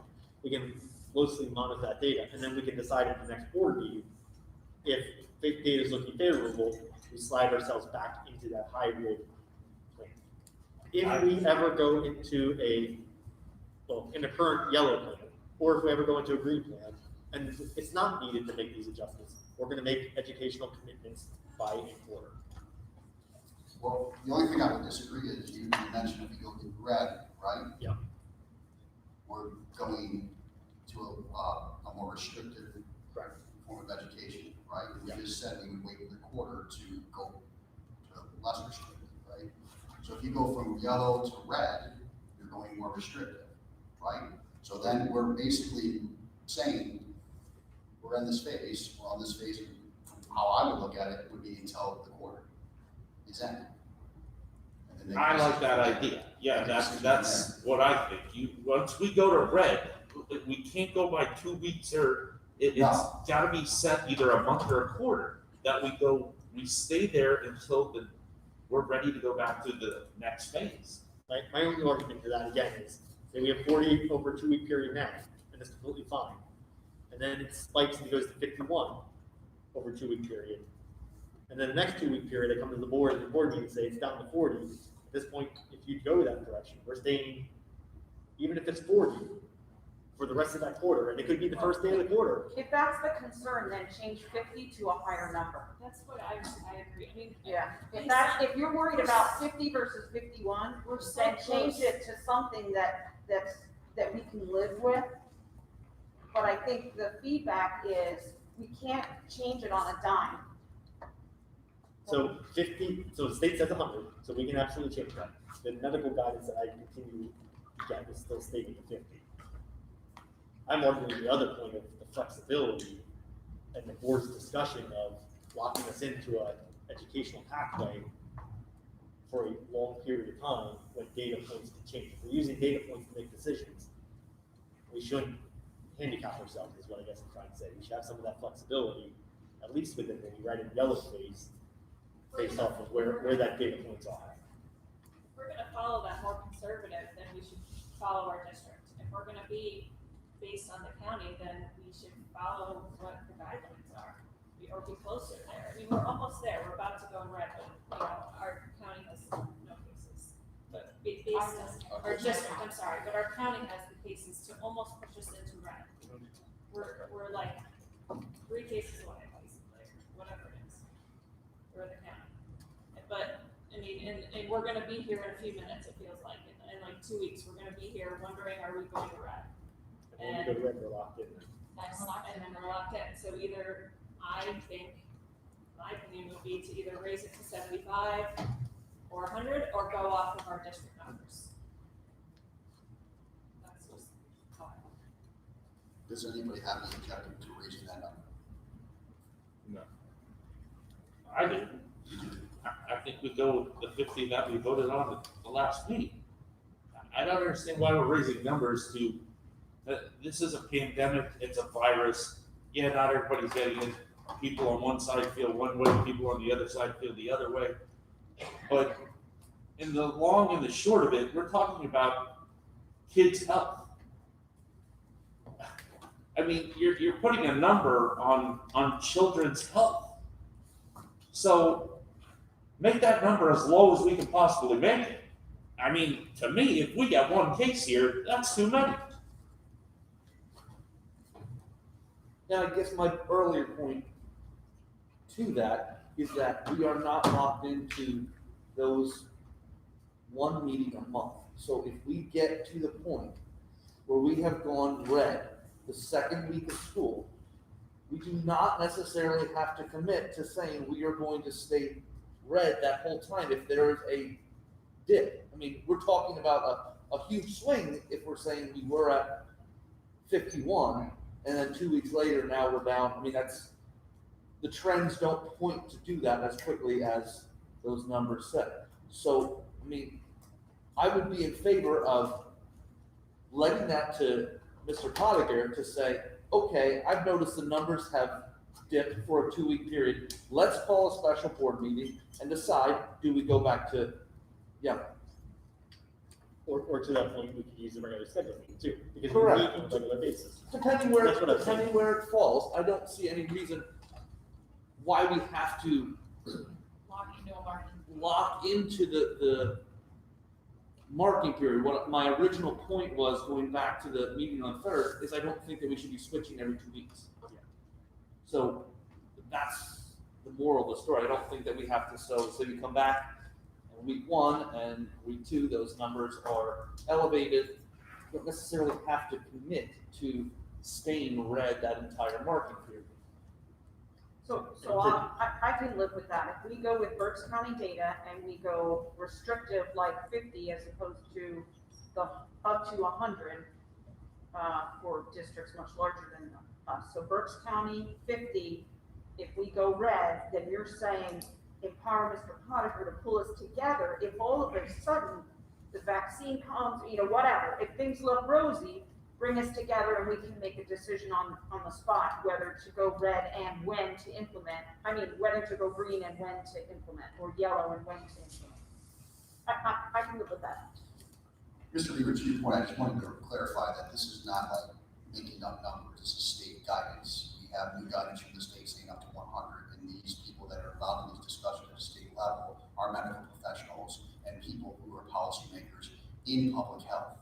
So it's not just like these numbers are being thrown out. These are people who, and again, granted, this is all new for everybody. That's the point here. No one's- I agree with you. I'm just saying, we voted last month on a metric that we sat here and argued about for God knows how many hours. And now because these numbers don't seem favorable, we want to change the numbers. We didn't have guidance there, and we had guidance from a local medical team, correct? Okay. Which Mr. Potter's proposing that we still follow. I'm just asking the question. And Mr. Deaver, to the same point, the 50 number, I believe, is still something we should stick to. Mr. Sheets, I think you made a point earlier about being more conservative. Yeah. It shows the importance of the safety aspect of it. My point, I think, what Mr. Lycan said is, I think we also need to be conscientious of the flexibility of the downside trend of data going the other direction, more positive way. Yep. And again, we make decisions in data then. And I think that's really critical that we do that. And I understand the quarter timeline makes sense to a lot of people because that's quarter. My fear is that it's kind of like the kindergarten conversation we had. A kindergarten parent could sign up in January and also before the day of school. Well, it could be the first of the quarter. I'm looking more long term, not like right now. It could be the first of the quarter, it could be the last day of the quarter. And so I'd rather look at the data on a regular basis and have those conversations at the board meeting and say, hey, here's where we are. I'm recommending that we go back to the yellow hybrid because we have now some consistent data that says we're well under the 50 for a consistent amount of time. Let's do that and not lock ourselves into a time period of a quarter. Even though that makes a lot of sense from the optics of it, it can be so fluctuating. That's my concern. So I think, again, I agree 100% with the data. I just think we need to allow ourselves a little bit of flexibility in how we make those educational decisions of where we're operating. That's all. Another thing I heard is regardless, other than red, we are not going to flip a switch in one day. Correct. So if we're going from red to yellow, it's not going to be, it's a Tuesday, Wednesday, you are now yellow. We are going to give a window for parents to accommodate that, unless it's red. Should I recap this again? Yes, please. Okay. There's my diagram. All right. Our metrics based off of the Berks County 100 per thousand, thank you, is 0 to 10, green, 11 to 50, yellow, 50 to 100, red. If we, right now we're operating in Just greater than 50. Just yes, greater than thank you, thank you. If we're operating hybrid now, if we go to 51, over that metric, once we hit that number, we go to red, pull that trigger immediately off that 2-week data. Just so the public knows and everyone knows, the data is released on a 2-week period on a Thursday. So we would have that information and the decision points on a Friday is when we would get that data to have a decision. So we make that decision, if we go that direction, we're continually monitoring the data at the next board meeting, or if appropriate, we call a special meeting. If the trend shows that we are getting positive, again, over a 2-week or plus more period of time, that shows that things are looking pretty good and it would give us good justification to move back from a red to a yellow phase in the hybrid. Everyone comfortable with that? Just I want to make sure we're all clear on you're not. I don't like those, I mean, I'm fine, like I said, I'm fine if we go by the district, they're at 17. We're gonna be in the hybrid for a long time. It's not, but I still think that we're gonna be virtual in a few minutes, and that's just not giving our district a chance to get back to normal, to keep these kids' education at least somewhat normal, when we don't have the numbers that are showing, so that's just. That is honestly the challenge. So our local community data is a lot different than what the county is. State is saying use the county. The state's also saying to use 100 cases. They are. So, I mean, those are where those are my hold-ups.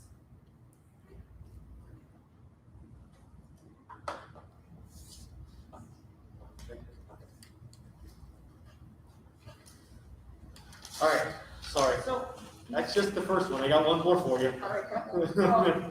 So, last one. This is another conversation point for the board to consider. So, Are we going into a new topic discussion? I was shifting to a topic discussion. Okay, I have an issue to raise around that topic. So the communication plan to staff and to students and to families, should we get in our buildings COVID cases, what is our strategy?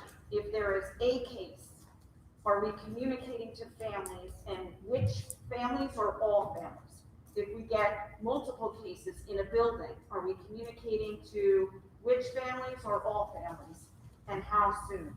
I think it's really important to know, for families who are sending their kids into our buildings, to know that they're gonna receive really prompt, urgent info, should there be, my opinion is, a single case diagnosed, so that families can make educated and informed decisions about what's happening in the environment of our four walls that they're sending their child into. So you talk about communication plan. I think you bring up three, in my mind, three different pieces. One is making sure we communicate now of what we're deciding tonight.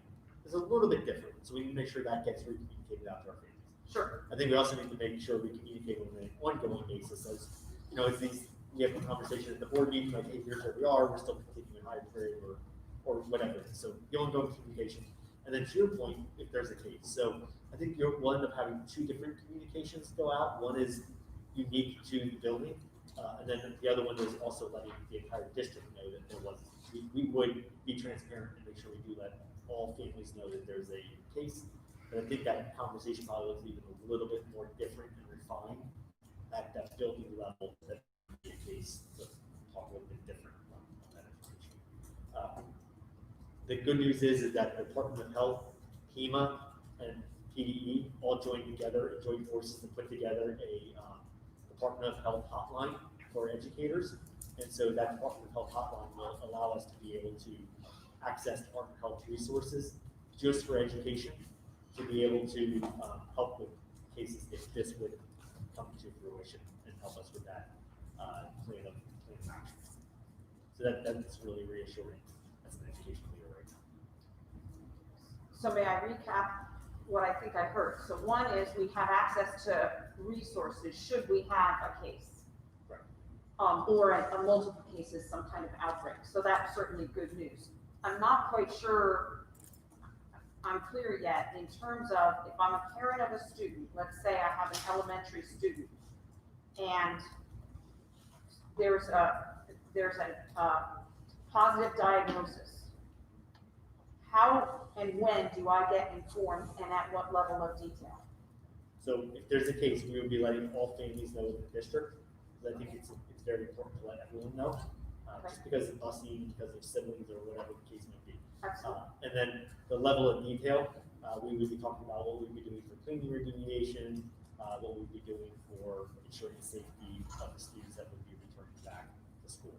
Again, I think that's where we rely on the health providers in that instance of helping us develop what the proper steps are.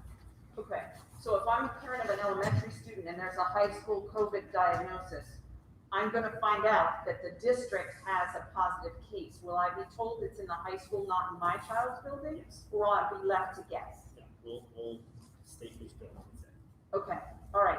And if it's in the building where my kid goes, what else will I be told? Like, in terms of contact tracing and that kind of stuff? Like, how will I find out if my loved one shares a classroom space or shares a, something with the positive person? So again, that's where we have to rely on the Department of Health Okay, to be able to be our guide to help us walk us through that process. okay. Because, I can imagine our community members who are sending their loved ones will want to know, so that they can then affirmatively decide, do I want to continue to send my kid, or do I want to hold them back? As much information as we can get to our families, of course, we want to be as transparent as possible. So as much information we can. That's why we're keeping assigned seats on the bus, assigned seats in the classroom, so we can help facilitate that conversation with the Department of Health. But we've got pretty clear guidance that when something happens, they're going to come in and kind of swoop in and take control of the situation. Okay. So we're not relying on the grapevine, we got a proactive communication plan. Great. Thank you. Okay, last one, sorry. So several school districts, you may or may not have seen this, are having conversations about delaying the start of school. A lot are moving the start date from August 25th until August 31st. I'd like to discuss that with the board this evening and just see where the board is. There's absolutely two sides to this conversation. The first side is, if we decide to move school back 1 week, I think the first point consideration to note for the board is that it will not impact the school calendar. So we can use something called Act 80 days, which we do not have to make up a school day if we use it as professional development, a school student day if we use it for professional development, but we still have to meet the number of instructional hours that are required for a school year. When we run calculations, we can not have school those 4 days and still meet the instructional hours for the year. So we would not have to adjust the school calendar. That being said, if we do this and we move school off a week, I know it puts a fairly strong hardship on families. I'm very concerned about that. I'm very concerned about the pressure that puts on families. I get concerned about delaying it from the student aspect of it and not having students here with us when everyone's kind of anticipating and excited to come back on the 25th. There's absolutely some hardship for families and even perception concerns from my part, from the community if we do something like this. So those are my strong reservations and concerns. On the flip side, there are some issues that have started to develop as we get closer to the school year. We're ready for the school year, but the extra week would absolutely help from the planning aspect of it. So, for instance, personnel issues came in today, and so we have some last minute hires that we're working through, 3 in particular, that we're trying to navigate around right now to have us ready for the start of the school year. Again, we have contingency plans in place, but that extra week would help us solidify those personnel decisions but we'll be able to start if needed. Supplies, we have all our PPE, we have masks, we have hand sanitizer, we have all those things, but there's some additional ancillary supplies that have not come in, such as stickers that would separate the 6 feet apart in the hallway. So it's not life type scenario things like masks, but there are a few supplies that are lingering that they're just held up in the supply chain because it's so hard to get stuff. But from a PPE standpoint, we're okay there. But again, that extra time buys us a little time to get some more of those things to come in. From the student perspective, we talked about this already, but just to kind of rehash, we received the student online surveys that came in last week. We had the student registration information for transportation. So our bus routing is being done at the end of last week and this week. Are reassigning schedules and class adjustments for a number of online students that are now out of the class and readjusting schedules. That whole matrix is now being recalculated and pulled together. So that's there, and we're ready. Again, we're ready, but our administration could use a little bit of extra time to just refine that if necessary. Mr. Weaver, I know you had suggested that back in August 3rd. If it was August 3rd and we were having some of these pain points, I think it's a lot easier of a recommendation. I just worry tremendously from the parent side of it, of putting parents in a bad situation. But again, on the flip side of it, there's some strong consideration reasons for doing it. So I bring that to the board this evening to see what your level of comfort is for either side of this, to say, yeah, that makes a lot of sense to push it off, or, what, from a family perspective, I value your input on representing the family and communities at this point to say, what, I agree with what you're saying in terms of it's going to be a hardship. Let's stick there.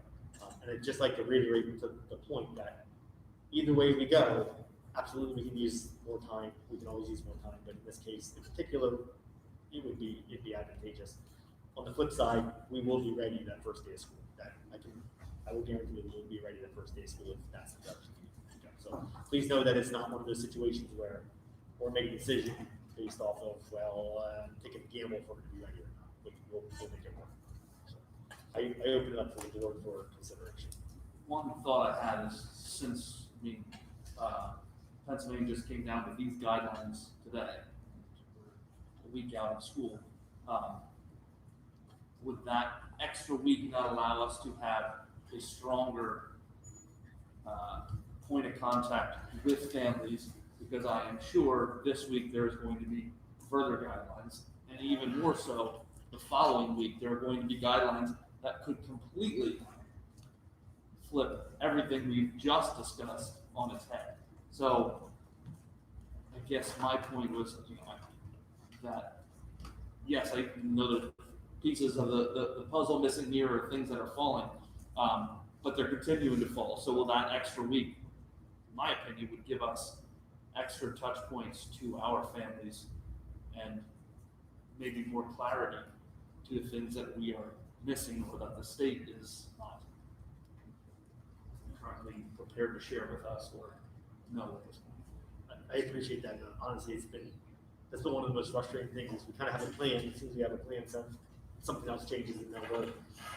And you can't imagine the amount of time that it takes on the back end to redevelop plans, or whether it's schedules or we're trashing everything.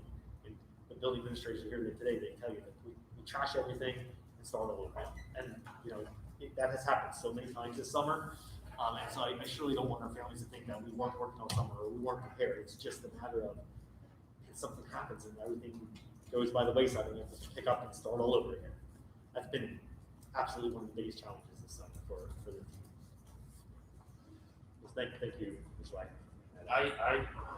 I'll say I stand by my decision back on August 3rd. Push it back a week.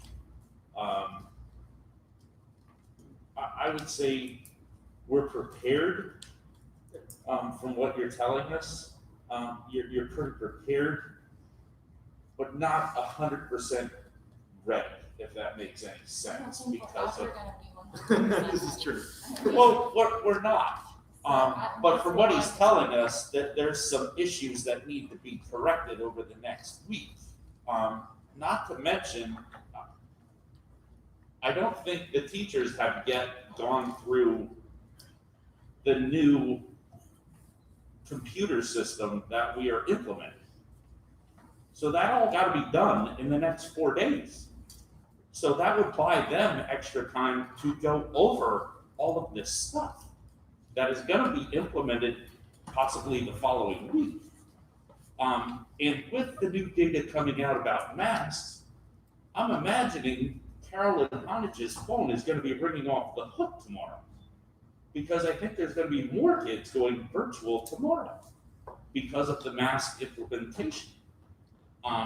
So you're gonna need to give her more time. Like I said back on August 3rd, I think pushing it back a week I think it needs to be done. Thank you for saying staff and PD, because I actually had that on my list, and plans for I forgot to mention it. We have PD for staff that starts tomorrow. So we'll be, as mentioned earlier, I'll be rolling out a lot of information to the staff tomorrow morning, but that goes all week, and then of course the students are anticipated to start Tuesday. And in normal circumstances, it works great. We have a PD, we get everyone back and welcome back, and it's great, and hugs and kisses everyone, and and we run back into this year. It kind of puts us a little bit of a jam in terms of the PD and then implementing on Tuesday, especially since we're doing a little bit different this year. My only concern with doing this is the fact that these parents are putting so much trust into us, and I think now it's looking like they can't even decide when we want to start school. And I'm supposed to trust you with my kid's health, and you can't even start school on time. I think we have an amazing staff that's used to being accommodating and rolling with it, and teachers get new technology all the time, and we work through it. And would another week be nice? Yes, it would. But we also have these kids that have had calendars that they're marking down to the first day of school that are so excited to get into this building and see their friends again. And I just feel like one more week, what is one more week going to do? Look at this week. We've had so many different guidelines come out. That is going to be the nature of this game that we are playing with education right now. It is always going to be changing on a daily basis, and we're going to have to be ready for it. So I really don't see how 1 week is going to make that much of a difference. I think it's going to be detrimental to our reputation and being able to make decisions, because we can't even decide when to start school on time. So that's how I look at it, and I have a fear that many people in our community will also have that problem. Could you clarify what is the issue with technology? So I understand we need more time perhaps for PDE and some supply chain issues. And then what's the other impact? So a couple things. One is new curriculum resources. So those are all technology driven. What does that mean? Can you just help me? Yep. New curriculum resources, software, Software. laptops, what are we talking? Software Okay. resources. We also have some technology connected to how do we do doing the video sessions for our staff, and training on how to do those video sessions so that they know when we do the live sessions in the afternoons through the hybrid plan, that they have tools to be able to do that. So that's built in there. And then there's also one of the massive ones that occurred this summer. By default, we had to do it, is a transition of our student information system. So we've all historically have used eSchool as our student information system, and we've transitioned that to PowerSchool because it was no longer supported. And that has not went as smoothly as what it could have. So that's kind of running up to the wire, but we're gonna have to go through that training with our staff with that new school system. It's not that different from what they're using now, but it is some differences in terms of the new interface that we'll be using for grading, attendance, those sort of things. And that's built into the PD plan this week. And when was the training scheduled for? Like, has it had to be postponed? It was not, no. But the transition from eSchool to PowerSchool was intended to be done a lot earlier this summer, and it has not been going as smoothly as what we had anticipated. So we're getting there, and we're getting last minute things done right now through this week, but that has put some burden on us. And that's a hard one, because, I get it from a parent perspective, you're gonna step back and look at it and say, you've had 3 months to figure that out, and that's not my problem now.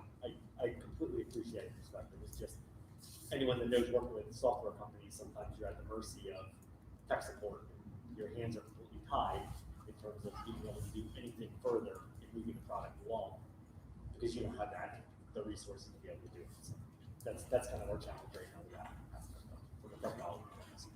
Okay, thank you for sharing. Yeah, I mean, to me, if the students and faculty won't be safe because we don't have the right supplies or we don't have the right processes and procedures in place, then for me, it's a no-go. 1 week, if you need till after Labor Day, or until you can reassure us with strong confidence that you have everything that you think you may need, or everything that you've planned to expect, to me, it would be a hard no.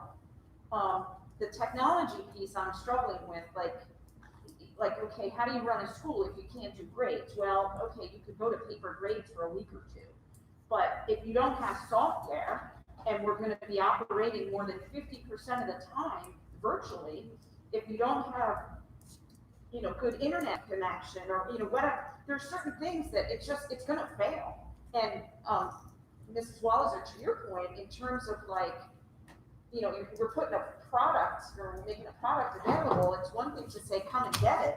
To me, it's better to delay the launch of the product to get it right than to launch and fall on your face. Particularly in this environment, when falling on our face might mean we're putting our kids and our faculty health at risk. Like, it's not just like, oh, the product launch isn't available. I don't want to cause alarm here. Yeah. I need to reiterate. He did say he would be ready to open if he needs to be. Thank you. It's I not don't want to that, cause panic at all. luxury. he would use the time, but Our what I staff heard can you say was, absolutely use the time, you would be ready if. but we But I would guess be ready if necessary. For me, if you're asking for an extra week because you feel you need an extra week, right? Like, you wouldn't be asking, if he was 100% looking today, if the team was 100% ready to say, we are 100% ready, then you wouldn't be asking for another week.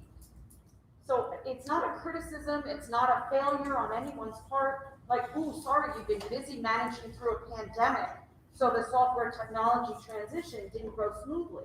Like, okay, your priorities were focused in the right place, okay? So no criticism about Yeah, that, I but just I don't wanted to think he make would sure be that- saying, I could use the extra week if you couldn't use the extra week. I just wanted to make sure the way you were saying it was, you made it sound like we were going to be unsafe if we opened, and I just wanted to clarify that. All right, that fair it enough, was- yeah, fair enough. He said it could be ready, it's not, I don't think he was thinking of jeopardizing our kids' safety, Absolutely not. because you said it like that, I just wanna make sure that. Okay, so in terms of quality education, like you talked about, the kids need to be back in the classroom, totally get it. But if that experience is not on par, or if we're not ready to deliver a sort of a premium, a better than average experience. I don't think that's the case at all. I think it's more behind the scenes for the teachers. The kids will have no idea that this is a new curriculum and a new technology being rolled on. They'll have no idea. Is it gonna be a little bit more stressful for the teachers? Yes, it's new. Anytime something new curriculum comes out, it's more stressful for the teachers. But they will in no way show that to the students. I think they'll be 100% ready to go, or he wouldn't be giving it even as an option. That's spot on. I'll stand with whatever you choose to do. Yes, That's I will where I stand. feel. I will If you stand. need the week, you need the week. If you think you can do it and you don't need the week, I support you either way. But if you are bringing it to us for a reason, then I just I feel support like you, a so. hard sell either way, Yeah. I guess. And it's hard not being in your shoes and seeing what you do on a daily basis to come to this point, so. And for me, in light of everything that's going on, I don't think there's any shame for asking for another week. I mean, there's nothing that has gone since March, the way anyone thought their life would go. So that extra week, is it going to be inconvenient? Possibly, but I'm gonna argue the last 6 months have been fairly inconvenient for almost everyone.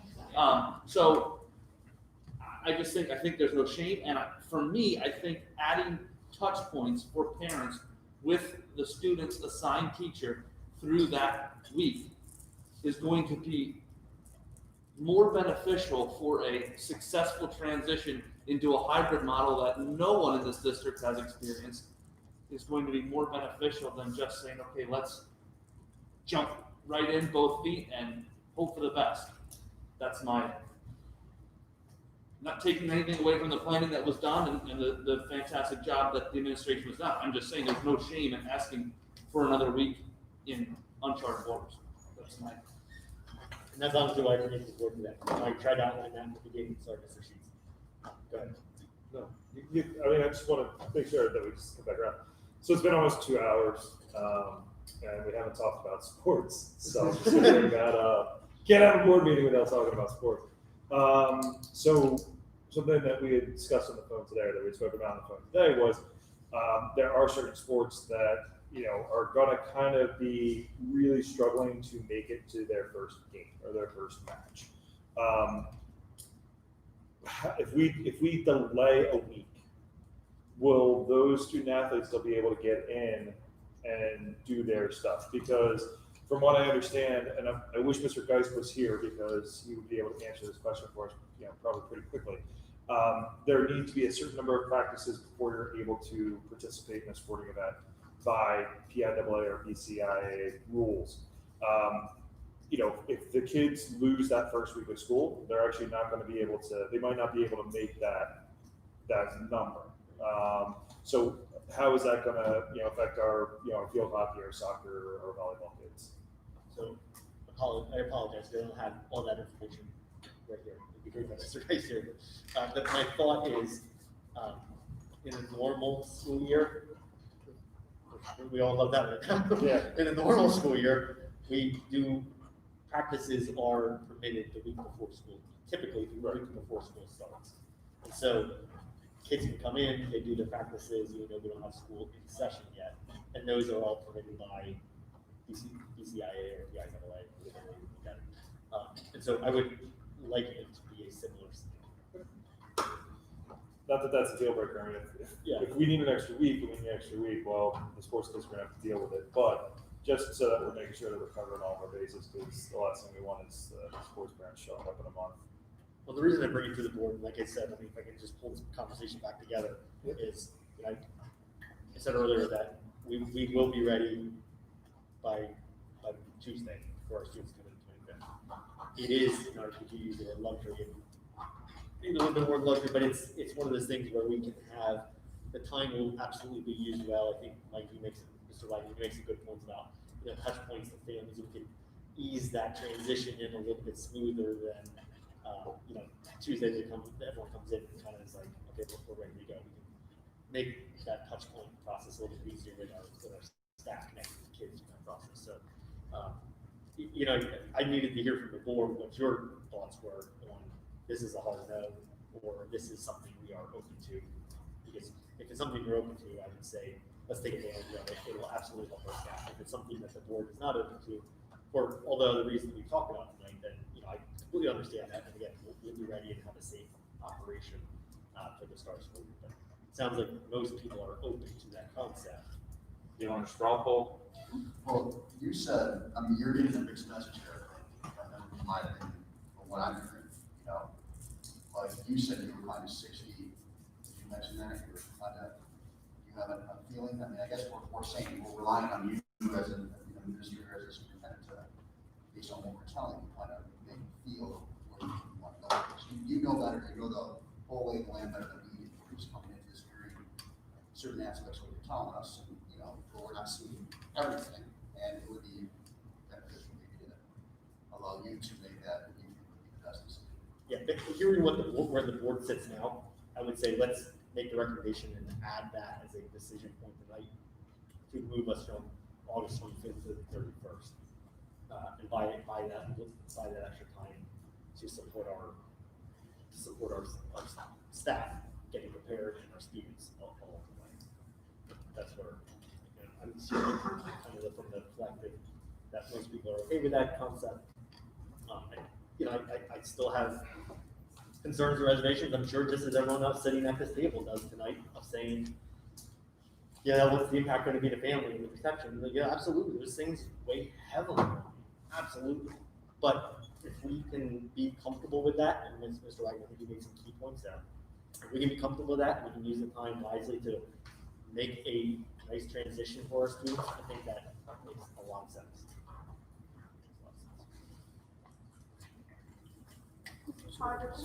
We will have F, and they change the start of the school day from start of the school year from August 25th to the 31st. We're going from Tuesday to a Monday now. We will go on that Monday. Correct, yeah, and Mr.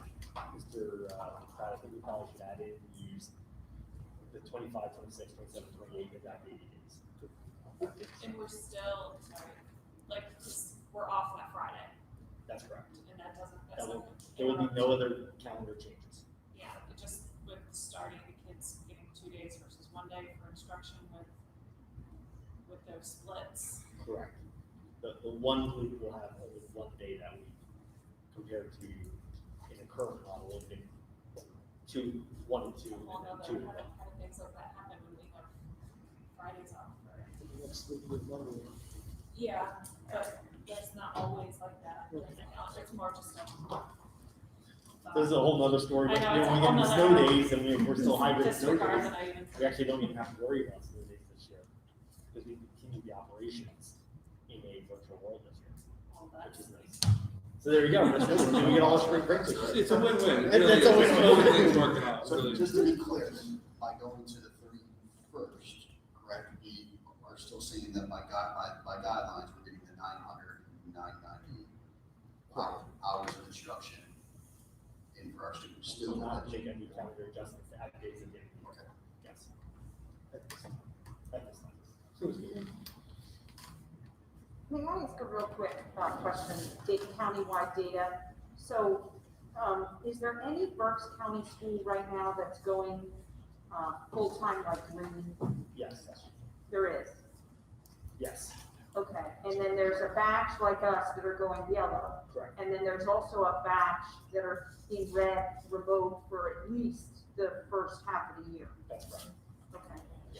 And there's some that are going half and half, like Wilson, they're sending like their elementary back, but middle school through high school are completely virtual to start. Right. So, Liz, to answer your question, from my understanding, Conrad Weiser, Daniel Boone, Governor Mifflin, Hamburg are all full 5-day instruction. And So then 5 out of the 18. Muhlenberg was, and then they changed. They're now went from 5 They're full virtual. to full virtual. They did Wow. 180. Exeter's full virtual, Old Lake's full virtual, Schuylkill Valley. And to Exeter, Olean, Reading, Schuylkill Valley. And then hybrid is Boyertown, in some format, hybrid, I say that loosely. Some format, Boyertown, Brandywine Heights, Clevewood, Kutztown, virtual, Yes. correct? Or I mean, No, hybrid. And Wilson is, Wilson and Wyomissing are hybrid in some format. And Antietam's completely virtual They're also. virtual, that's correct. So it's pretty good split if you look at the numbers. Thank you. Mr. Sheets, just to answer your sports question earlier, Mr. Geis sent me a message. He said contact sports are moved back to 9/4, so students would be back. Students would be back in school by that point. But we have always held practice before the official start time. So like tennis and golf, they start 9:24. So it would give us the latitude to be able to make those changes. Okay. Cool. So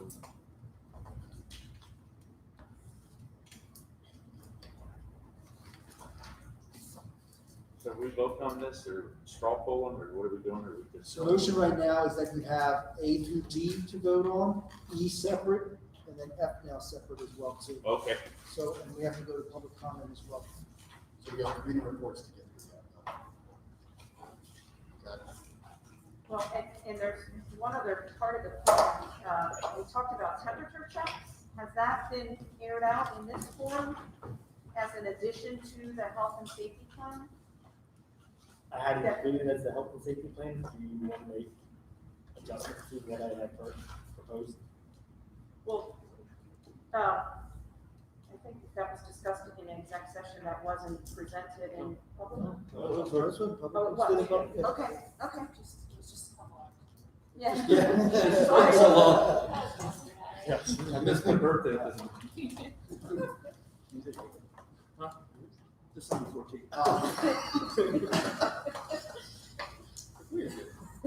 All right.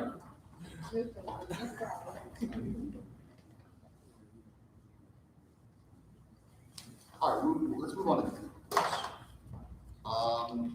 start with BCIU. Mrs. Hughes, are you prepared to speak?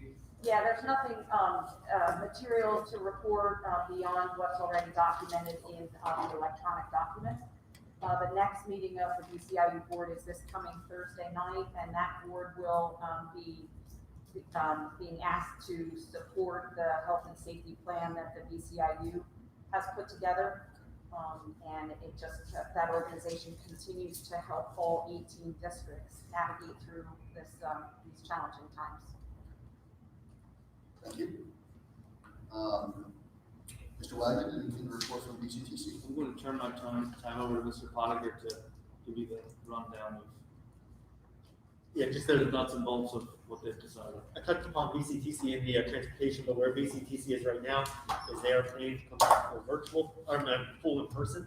And so that is the plan for all our BCTC students, 10th, 11th, 12th graders. So again, to accommodate that for our students, we will be sure to have transportation for those students that will be in a virtual world on the off days, that we can pick them up and get them to BCTC to transport them so they don't miss any of their educational experiences. All right. Mr. Nugent, anything with FERC's earned income tax? No report. Mrs. Wallace, anything with COLA? I know the Senate and the House Education Committee meets on Wednesday, so it could be very exciting to see what could be coming out from them because it is a hot topic of COVID to be continued. Mr. Wagner, anything with policy? Mrs. Eisenbarth, strategic planning and goals. Yeah, Mr. Pottinger is also going to take this one over. All right, I'll move on until he's, Oh, good. So we have our new 2020 goals this year. So usually this is something we celebrate, and you know it's the direction for the school district. Just as a point of reference, how we get to our goals, we have a strategic plan process, a 5-year strategic plan process. We boiled that down and created a Gantt chart of how we were going to attack our goals from that strategic plan over the 5 years, the next 5 years. So that's what drives our goals. We broke our goals up into 4 categories. We have a goal for enhancing communication. We have a goal for high quality instruction. We have another goal for safe learning environments. And then we have a 4th goal for organizational efficiencies. And so within those, we have some additional objectives that we've outlined to focus on. The board has this document in front of you.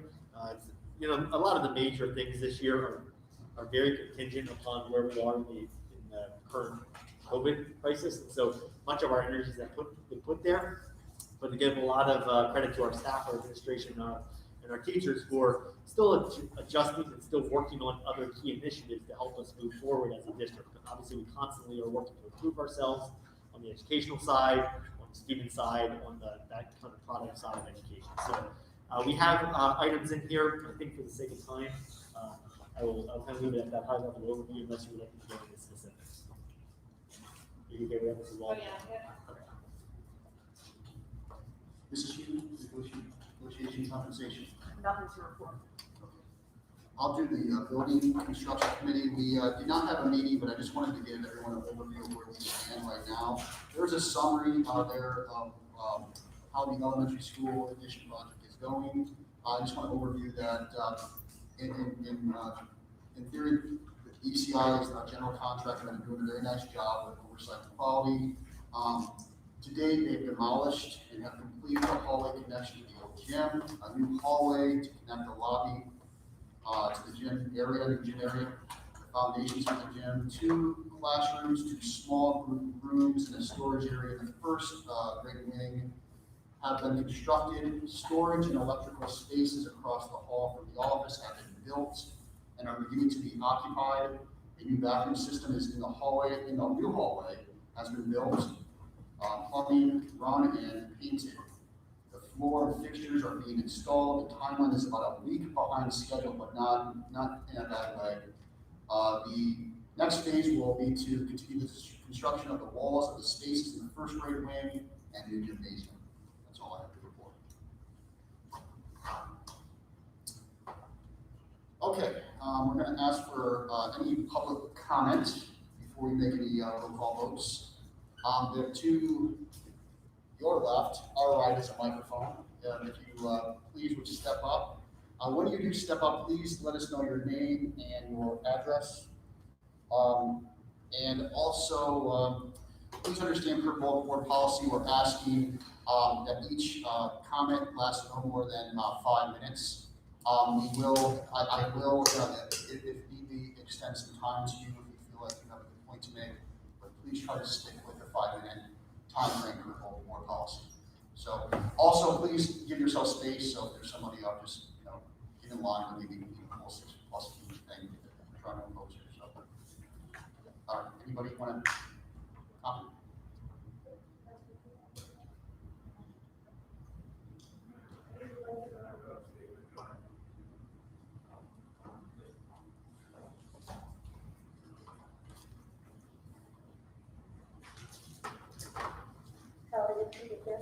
Yes. Hello. Good evening. My name is Lisa Eric. I am a social studies teacher at the high school. Good evening, Mr. Kaiser. I am here on behalf of not only myself, but of the faculty, a majority of faculty who feel unheard and feel as if our concerns have not been addressed.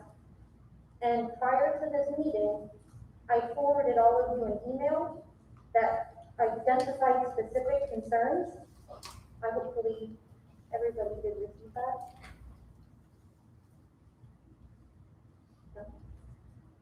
I emailed it right at 5:30. I wanted to share that with you because there isn't enough time this evening to share all of our concerns. I would like to thank Mr. Weaver for reminding us that we are dealing with a virus, whether we have an opinion about it or not. We feel rushed. We feel not asked what our thoughts are. We have not been included in a conversation. We have been provided information, but have not been asked how we thought about it or felt about it.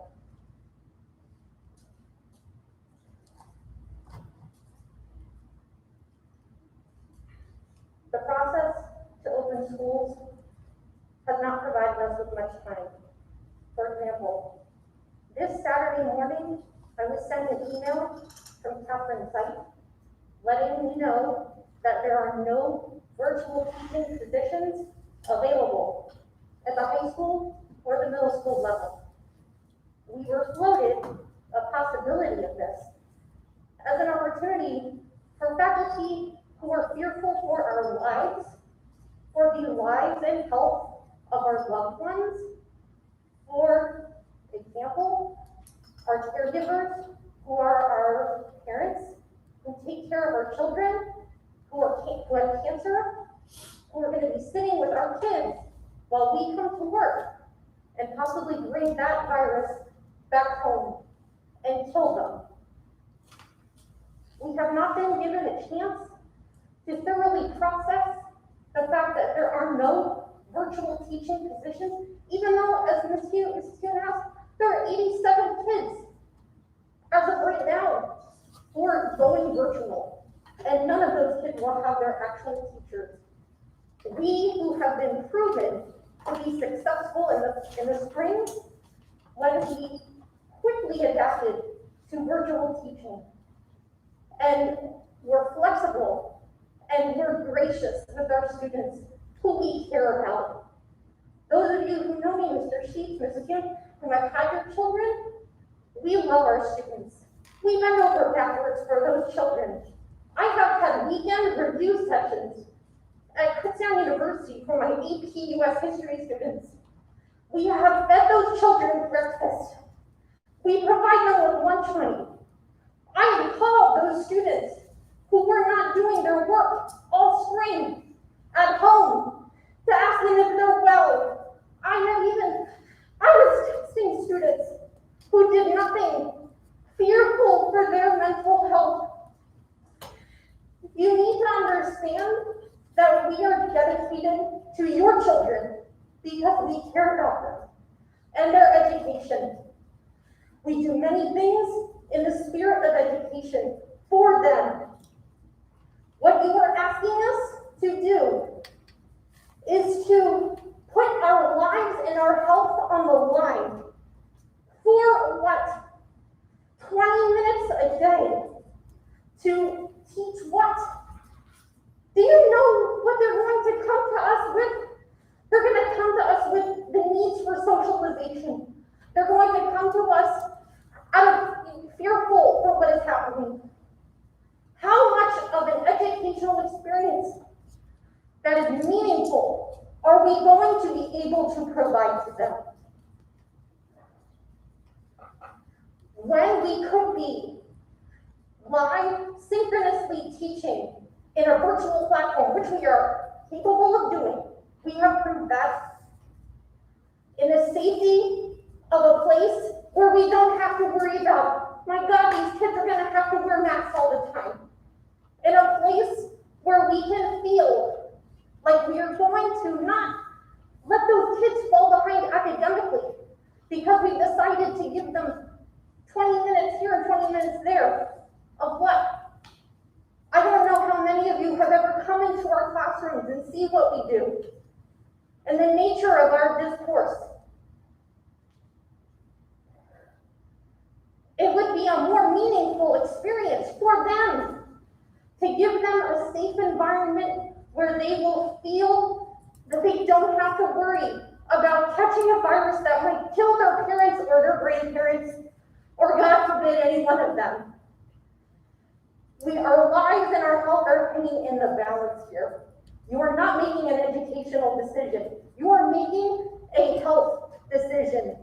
You are standing in a field right now and making a health care decision for us that many of us are fearful for our lives. We're not upset out of laziness or frivolousness. We have genuine, real fear. Most of us haven't gone anywhere but a grocery store, if that. We're going to be thrown back into a building where kids are super spreaders. I will not pretend that you don't know the data. I know that if you're on a school board, I know that you are people that care. I know that you are people that care about children and education and the health and well-being of those kids. I know you have read what is going on in Georgia, Nebraska, all over the South where they are opening. I am watching even adults in this room wearing masks. And you are asking us to manage the kids wearing masks in our classroom. I've been watching adults take masks off, pull them down, and we're going to be in a classroom where we're going to expect kids to follow those rules. What other adult is going to help me manage a classroom of 11th graders if a student doesn't know how to wear a mask properly? We are being asked to do so much. We have done so much. We do so much for the kids out of love and care. We are being asked to clean our classroom as if we are hospital staff. But we are not being given the N95 mask to be hospital staff. We are not being given any information about what safety precautions are going to be available to us.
I meet with my AP US history students, I am able to have a great conversation with them that is enlightening.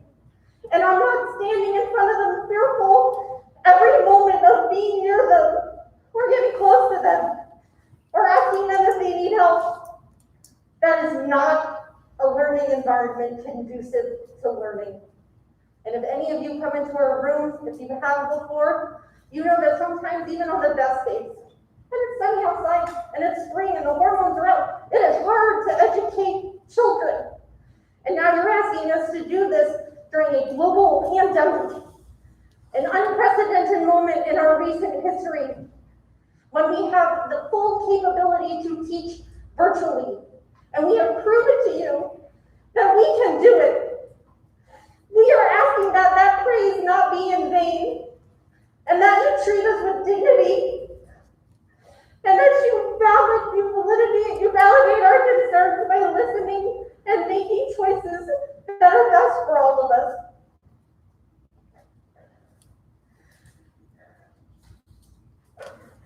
Thank you.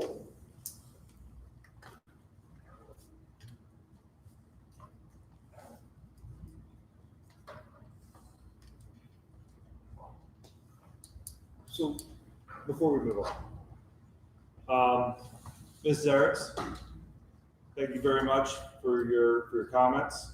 I do appreciate them. I may not agree with them completely, but I do want to thank you for taking the time to come in. Understandably, your fear is very real. And I know it had to be hard for you to stand up there and have that conversation with us. With that being said, Mr. Potter, is there a way we can address some of the concerns? One of the situations it sounds like that is a point of contention with some of our staff is, the cleaning or not having access to cleaning supplies. Is that a valid concern? So to answer that, we have put cleaning supplies in all the classrooms. We have purchased additional cleaning materials for our custodians to be cleaning during the day as well as after hours. Special disinfectant spray to help sanitize the facilities. And then we're also working to have additional custodial staff to come in and do support with the cleaning processes for our buildings on a daily basis. How about N95 masks for our staff? Those are extremely difficult to get. We do have masks such as these that we will be distributing to staff. And we also have surgical masks such as what you're wearing.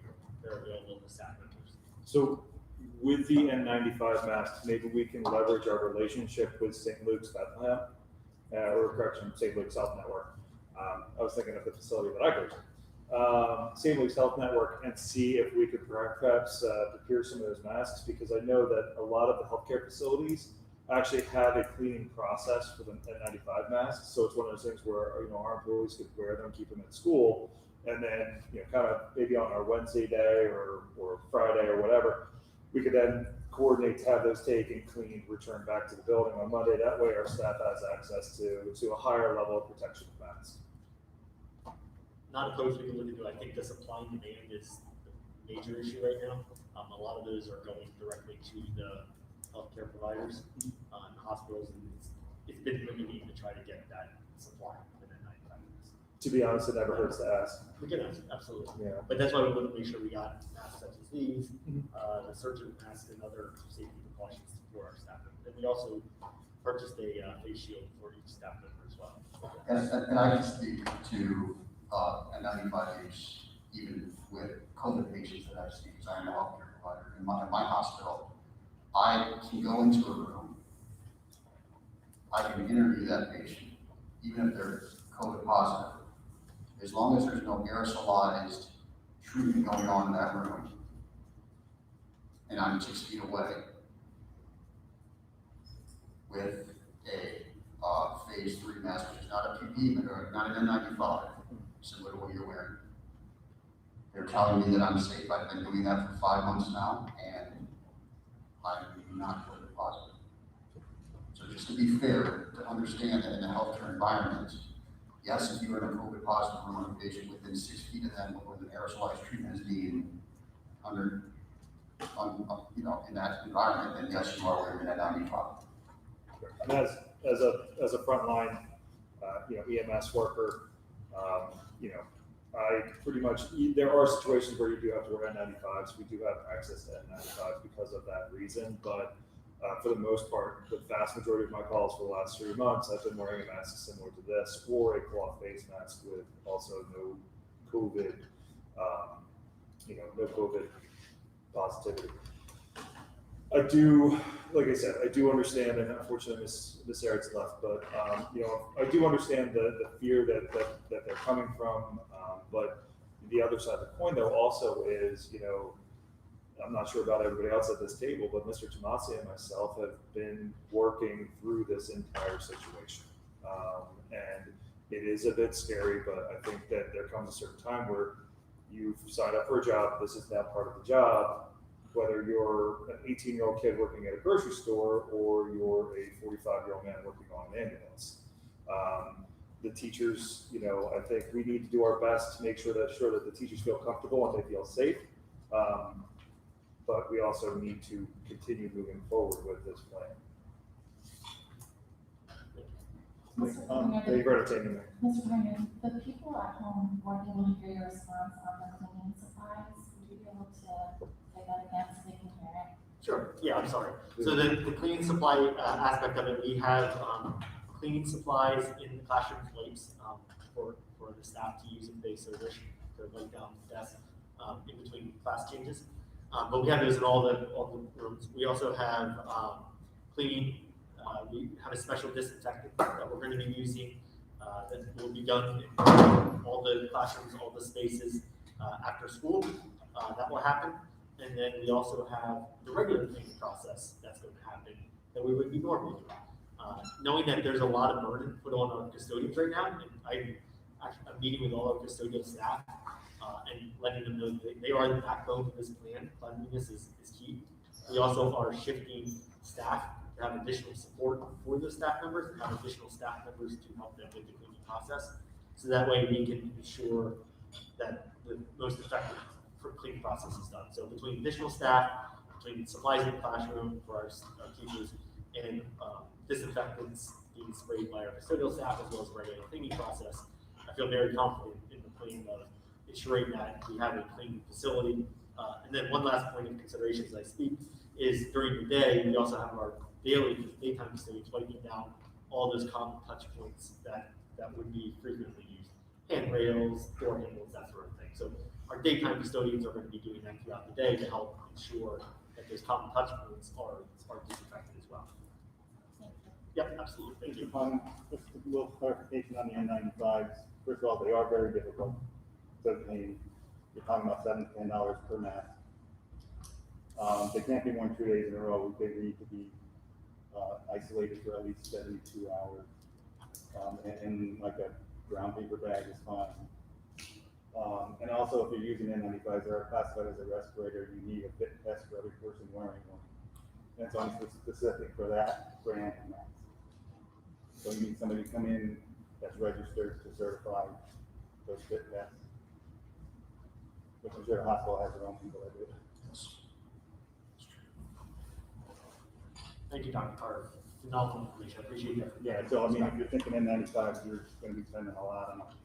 Thank you. Thank you for that. And again, all the information we're seeing is that cloth masks, surgical masks are. Yeah, I mean, you should also have other PPE available for the teachers if they want gowns, definitely gloves.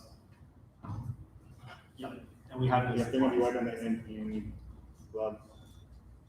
We did purchase a large supply of gloves as well that are available. Yeah. Thank you. Good point. I didn't realize some of those, the 2 day wear and the fitness. So thank you. Yeah. I mean, technically it should be supposed to cover every time, but because of the shortage, there's some allowances now. You can wear, and the ideal way is to wear it and you wear a second mask over top so you keep it from being soiled. But then once it's soiled, it's done. Or wet, it's done. So just 2 quick follow-up questions. I'm pleased to hear that there is additional custodial staff. I believe on August 3rd, I asked that specific question. And I think at least at that time, the answer was same staffing model or same staffing volume, but reconfiguring shifts to ensure better coverage. Just to clarify, are you now saying, Mr. Potiker, we are adding to custodial staff? So what we've done is, when we first came to this meeting in August, we talked about being green. Now that we have moved to a hybrid, we've been able to reallocate some of our staff members and help and have those staff members help us with the cleaning process. So yes, we will have additional hands on for cleaning. Okay, that's reassuring to me. And then just, maybe it was just a casual remark, but a minute ago you said, well, we'll have cleaning supplies available if the staff so wishes to use it. It seems to me that there should be absolutely clear protocols and expectations for cleaning desks, whether students clean their own desk before they sit their stuff down on it, and when they leave, or whether teachers or whoever is like it shouldn't be a if they so wish. That phrase made me go like, wait a minute, that's way too not clear in terms of expectations. So we are developing protocols to make sure that everyone has common guidelines on how to address those things. Okay, all right, good. So go ahead. Hi, I'm Craig Rocco. I live on 18th Steve Lane in Fleetwood. First and foremost, I'd like to say thank you because honestly, I don't think this board gets enough credit for the amount of time and work that they put in and everything that they do. And I know this is an extremely difficult challenge because you're being asked as non-healthcare professionals to make decisions about healthcare, which is really, really difficult. So thank you for all of that. And with that being said, I think a lot of the times this data that we get is lost in perspective because, you know, different people throughout the whole conversation made many valid points.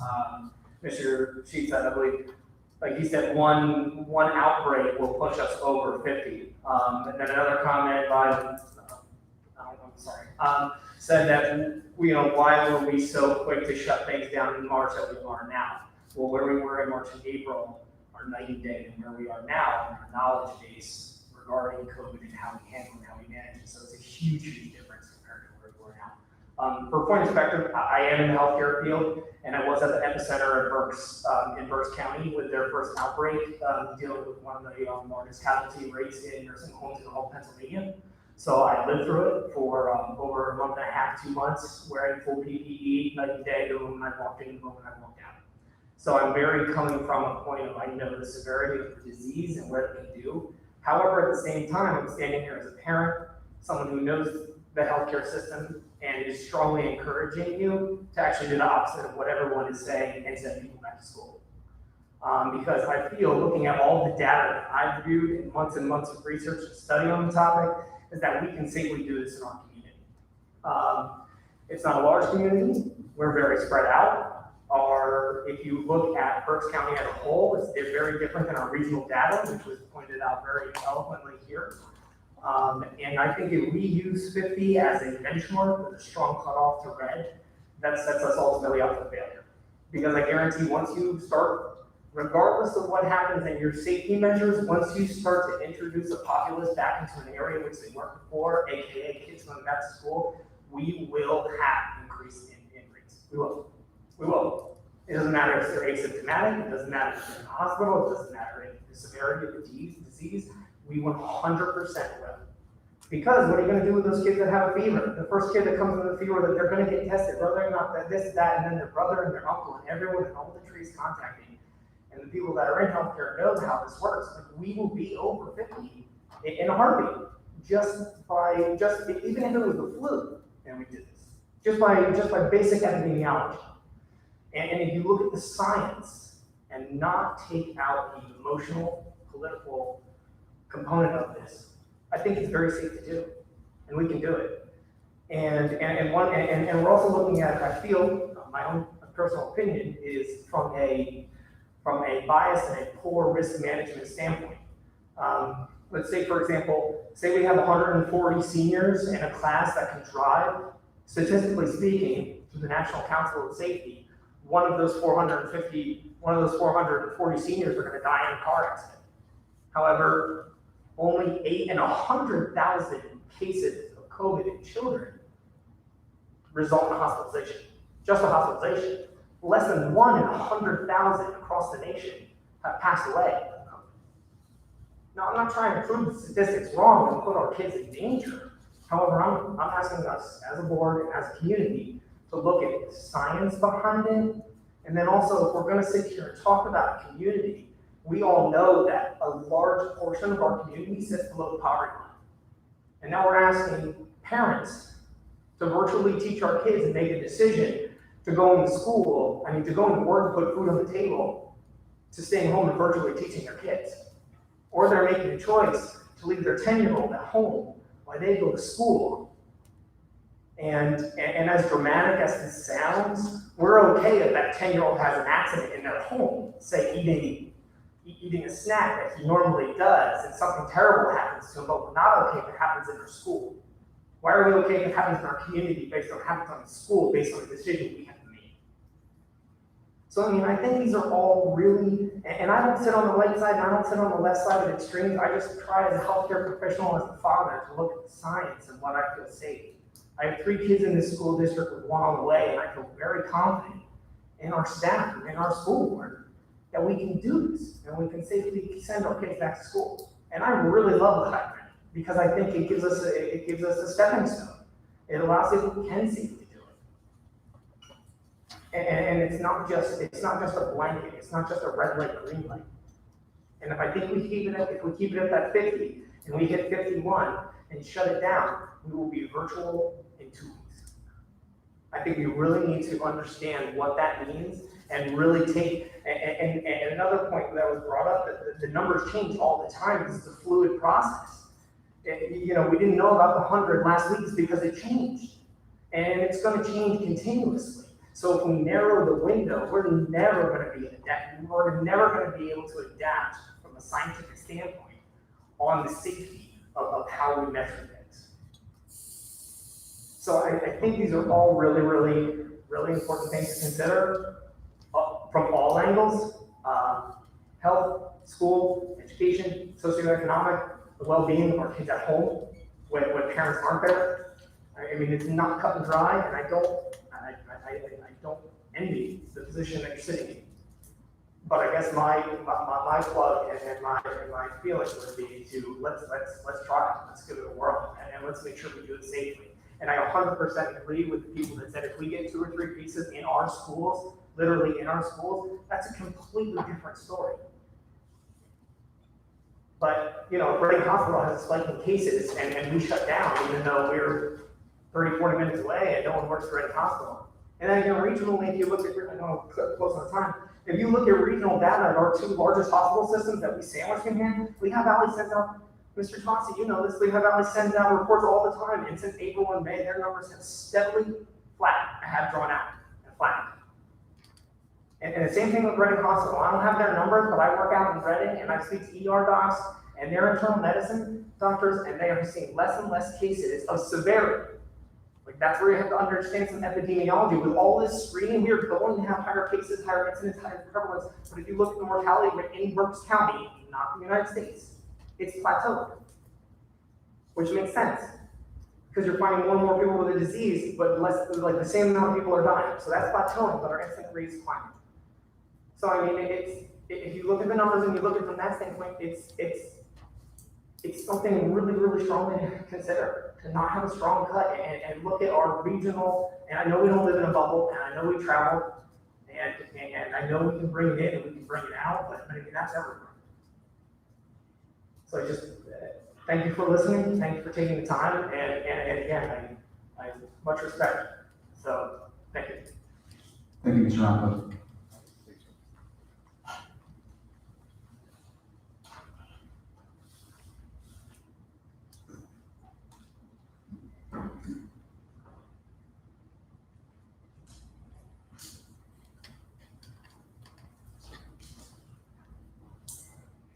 Well, I didn't expect to be here tonight. My name is Elisa Hammett. I was listening while I was working at home, and I managed to just hear Mrs. Eric speak. And she had a really good point. I'm just thinking, if the school is here to educate, that's your goal. I'm struggling to understand what the point is of sending the kids to school for literally 20 minutes of class. I teach at the literacy council. I have 2.5-hour classes. It's gone, bam, like that. 20 minutes, I'm trying to think. You're gonna go through all of these protocols. And what will the students learn? I think at minimum, you would have divided classes so that they have a good solid hour and a half. Maybe do half their core classes on the one day, and then the other half on the other day, if you're gonna put the teachers in that kind of position. But to have them go through all of those procedures for 25 minutes max, I just don't understand it. That's all I have to say.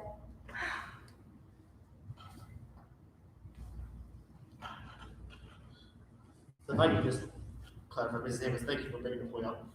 The minutes are between 28 and 30 minutes per period. Our normal period is 42 to 43, so you're shaving off about 10 minutes per period. So the high school is 28 minutes per period, just to make sure we're all on the same page. I think they're getting the 20 minutes from the remote schedule in the afternoon, is that correct?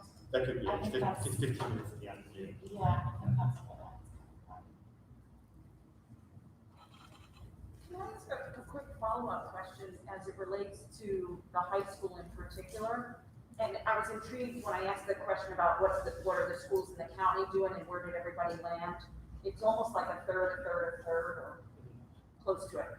But one of our peers, I guess, in the county, or at least one, at the high school level, I guess it's all virtual, versus at the elementary level, it seems to be an easier path to understand, particularly, based on Laura and Alexis's feedback, with younger kids, there's like this dying urge on the calendar to get back to school, to see their teacher and to see their friends. Where at the high school level, my guess is many of those high schoolers have been socializing anyway, because they have the ability to get themselves around town a little bit better.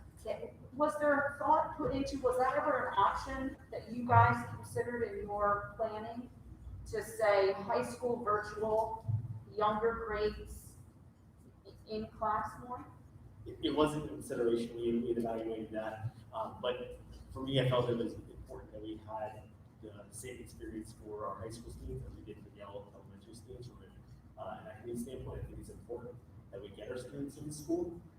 And again, when we first were looking at this, it was green, and now we're kind of adjusting to the yellow. So now that we're here, I think it's really important that we have our students have that same opportunity to be in contact with their teachers, have that face-to-face interaction. I believe there is inherent value in having that versus doing it over a computer screen. And so we did look at it, but when we came to it, we decided that it would be better to have a K-12 district-wide plan for how we're going to approach the yellow phase. Thank you.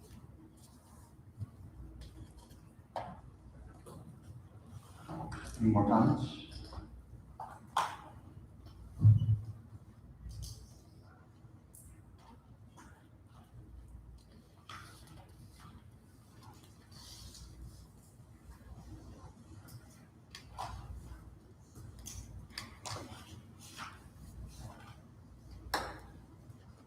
Everybody sure? Any more comments?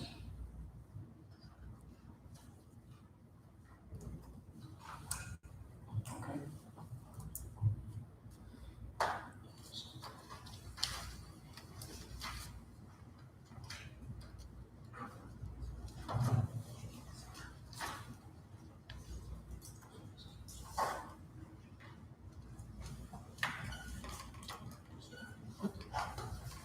So since we have, already have a motion, we're gonna separate these out. We're gonna do A through D, E, and then go to F, which is going to be, we're gonna say that a bit here, what that is.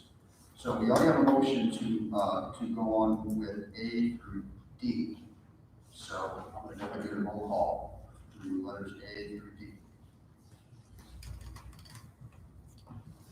Mr. Hubert, Yes. Dr. Carter, Yes.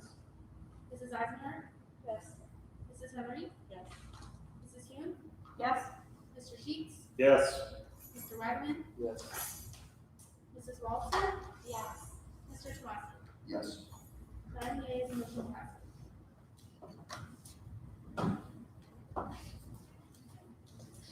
Okay. I need a motion to approve letter E. Would you guys like me to read that out, or is everybody It's as written. as written? Okay. To approve letter E under the board of directors report. I need a first, So moved. second, Yeah. Second. Sheets. Sorry, I was reading. Roll call, please. Must be acceptable with that too. Dr. Carter? No. Mrs. Eisenhart? No. Mrs. Henry? Yes. Mrs. Hume? Yes. Mr. Sheets? Yes. Mr. Wagman? Yes. Mrs. Walter? Yes. Mr. Beaver? No. Mr. Twomsey? Yes. 6 yeas, 3 nays, motion passes.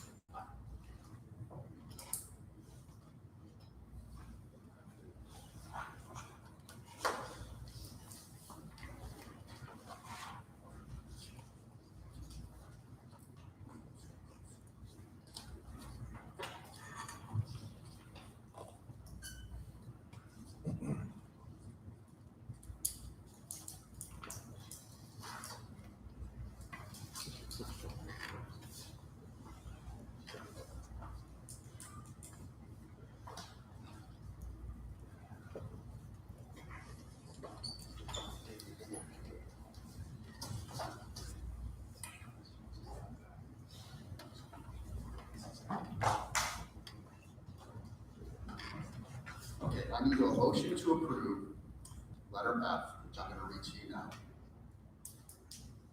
Letter F states, to approve the change of the 2020-2021 pupil instructional school year from Tuesday, August 25th to Monday, August 31st. The time previously scheduled from August 25th to August 28th will be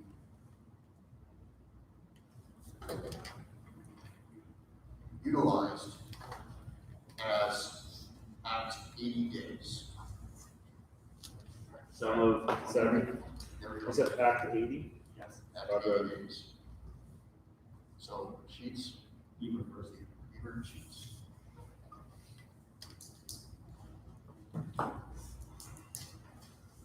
Roll call, please.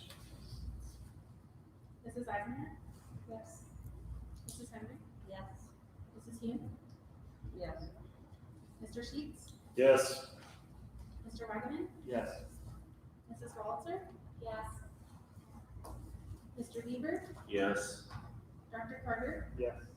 Mr. Twomsey? Yes. 9 yeas, motion passes.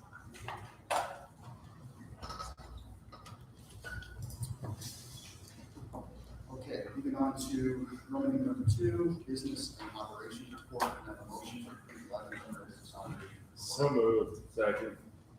Sheets, Beaver. Finally made it out of that first section. That was only like 3.5, 4 days. Hopefully we can get to this section a little faster. Don't jinx us. Okay, Stop it. I think, pretty much standard information, here. I guess maybe the one item I highlight, and if there's any others, I'll ask if you have any questions, but just Under facilities and maintenance, item G1, there is a change order there, related to the elementary school renovation at a cost of, $7,698. So I just wanted to highlight that. And I did add item O based on our conversation earlier. I've included it in the, Google agenda. I'll read it here for item O. To approve the administration to enter into a new money scenario of $5 million and a refund of the district remaining 2014 notes as per the presentation on August 17, 2020 by Mr. Scott Kramer from RBC Capital Markets. Just one slight input, Mr. Pratt, maybe it's perfect the way it's written, but should we add not more than into that 5 million? Motion, yeah. Is that what you're talking about? Yeah, for the O item, because they. I don't have it in front of me. Oh, I'm sorry. So, If that's to what approve the you're saying- administration, so right now, we've to approve the administration to enter in a new money scenario of 5 million. The conversation with RBC was if it has to be lower, it's fine to be lower. So should we be adding in language in there, not, up to $5 million? So we change it from into a new money scenario of 5 million to into a new money scenario of up to 5 million. That's the motion, how you'd like it to read, then. I'm just saying, that sounds, That's what you've been, I think that's what we talked about. sound good to everyone? If we make that, yeah. Okay, cool, do it, please. Do it now. Item on separate, yes. And I guess I'll mention something else while we're talking, and I hesitate, because Mr. Potter and I haven't had a chance to fully, flush this out yet, but I just will mention that in terms of debt service and things we're doing as a district, and if we look forward to the budget, this is very new information, and I haven't really looked at Mr. Potter yet, but there is an opportunity for us to look at one more slug of our outstanding debt service from 2016, and we could generate some significant savings in our operating budget. If need be, I would say. It would extend our term out about a year or so, but it's a scenario that we'll discuss as administration and possibly come back that if we feel that, I believe our budget for the 21-22 school year will be, challenging, and this is just the awareness that we do have some leeway on our outstanding debt, to give us some savings and pretty significant savings. So I guess just put that out there while we, we're talking about, issuing some new money and consolidating debt and things like that, that there is some additional opportunity if our budget, gets to a very bad place. So we'll have the full story on that then next month. Yeah, exactly. We'll talk about it internally, but I just wanted to mention that since you have the charts in front of you and things like that. But we do like savings.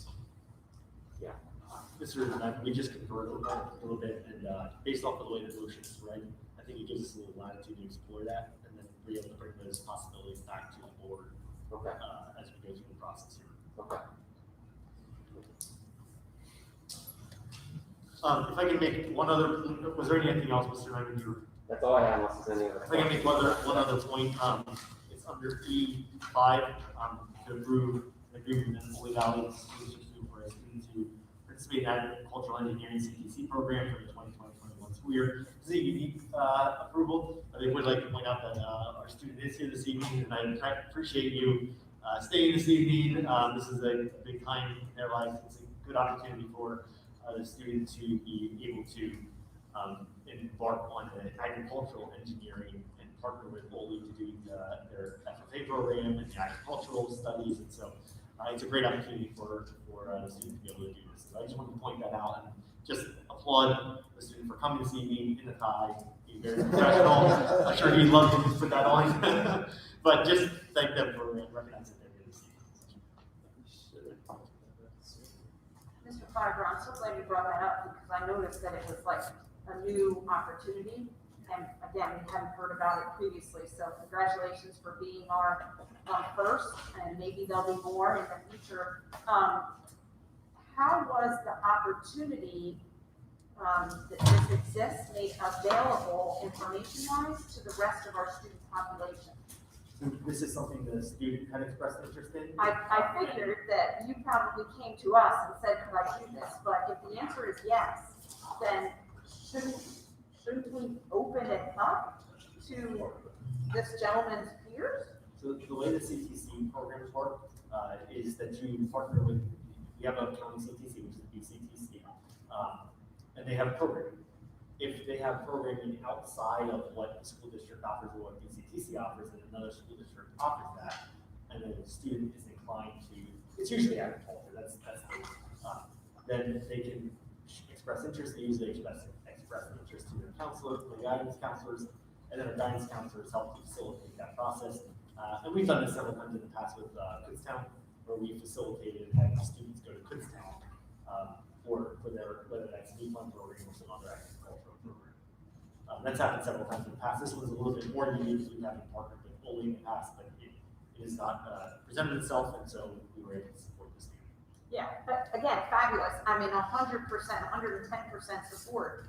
Really, what I'm saying is, have we communicated the availability of this opportunity to the rest of the Brandywine High School student body?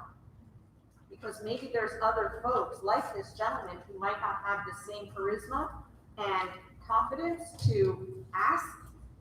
But if the information was presented, they might say, my gosh, I've been chomping at the bit for an opportunity like that. Right.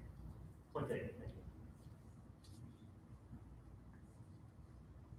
And then, just to follow up, could you just expand a little bit on number 6? So it's an agreement with consulting firm in this, it looks like psychology type world. So typically we have in-house psychologists. Can you explain to us how this situation is different and why we're making the change?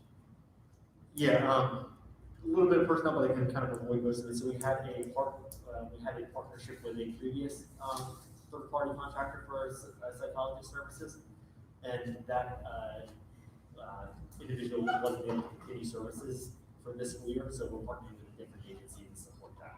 So right now we have an in-house psychologist, we have this third-party psychologist, and we actually have a psychologist intern that's partnering with us for this year as well. So it actually gives us some additional supports, and during this time, during education in the world, it's actually nice to have that additional supports for our students.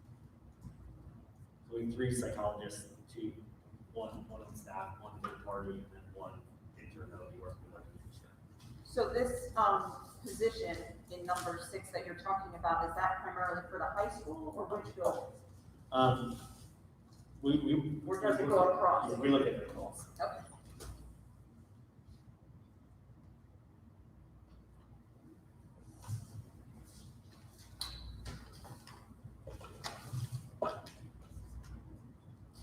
Under board comment discussion.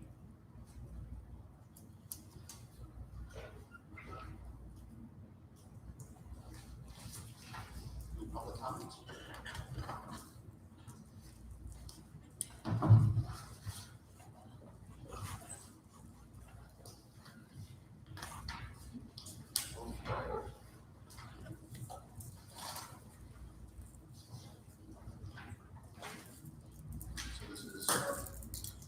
This is an operation, so we already have a motion for A through N. So we can roll call on those items, please. Mrs. Henry? Yes. Mrs. Yoon? Yes. Mr. Sheets? Yes. Mr. Wagner? Yes. Mrs. Walter? Yes. Mr. Weaver? Yes. Dr. Carter? Yes. Mrs. Eisenhardt? Yes. Mr. Tomasi? Yes. 9 yeas, motion passes. Okay, there is a letter O. Mr. Nyman, can you give us specifics on the wording of letter O? Yeah, I'll read that. The motion is to approve the administration to enter into a new money scenario of up to $5 million and refund the district's remaining 2014 notes as per the presentation on August 17th, 2020 by Mr. Scott Muir from RBC Capital Markets. So the motion's out there. I have a Second. how do you first? Oh, first. No, David and I already motioned the second motion. I think you just did the first one, he's asking for a second motion for Okay. So I got The first for you, and Okay. second. Mr. Hogan and Mr. Sheets. See, I was looking at the computer version of it, so O has always been on mine. So. Okay. Roll call, please. Mrs. Hughes, Yes. Mr. Sheets, Yes. Mr. Wagner, Yes. Mrs. Walter, Yes. Mr. Bieber, Yes. Dr. Carter, No. Mrs. Eisenhart. Yes. Mrs. Henry. Yes. Mr. Tomasi. Yes. 8 yeas, 1 nay, motion passes.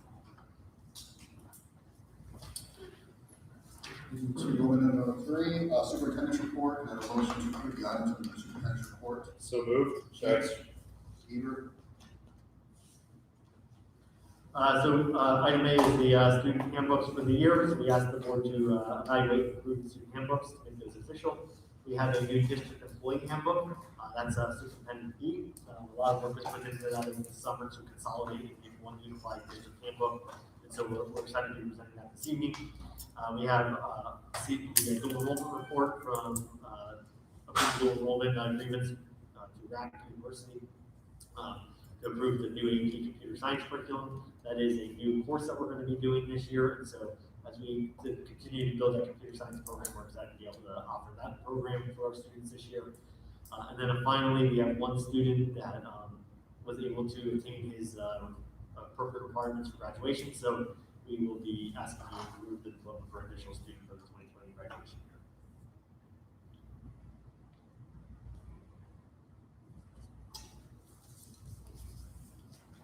And this is Minor, I know I mentioned this too briefly when we were walking in the door. I didn't get to look at the handbooks for the employee or the student in much detail, but in regards to the math, are you gonna make sure that we put something in there about political, racial type things on masks are prohibited? Yeah, what I think what we'll do is we'll evaluate that in our handbook and also I'll make sure I make it back to our staff members tomorrow. I'm sorry. The question was about like racist or offensive things. Yeah, I've been seeing it online, masks that are coming out that could be questionable whether or not we want them on staff or students in the hallways, so I just want to make sure our bases are covered in the handbooks before the problem may occur. I think that's actually covered in I think I saw that in the high school handbook, not necessarily speaking to masks, but just speaking to clothing in general. Should it be, yeah, if it's deemed offensive. Yeah, you did say this was going to be part of the, Correct. attire, so that. So for the students, that's an easy one. For the staff, I think it probably should be more important as we Okay. so, yeah, I'll make sure we do that.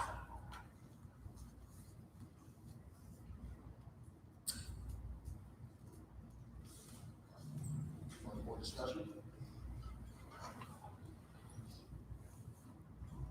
Public comment.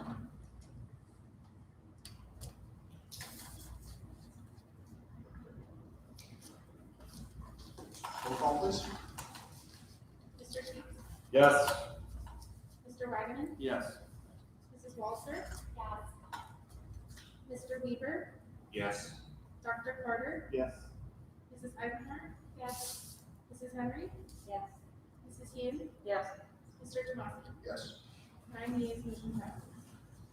Number 4, personnel report, motion to approve the items under personnel report. So moved. Sheets. Bieber. So the board is okay with this. There was no changes to the personnel report. I would ask that everyone consider the personnel report as originally said. And if there's any specific questions, we can address.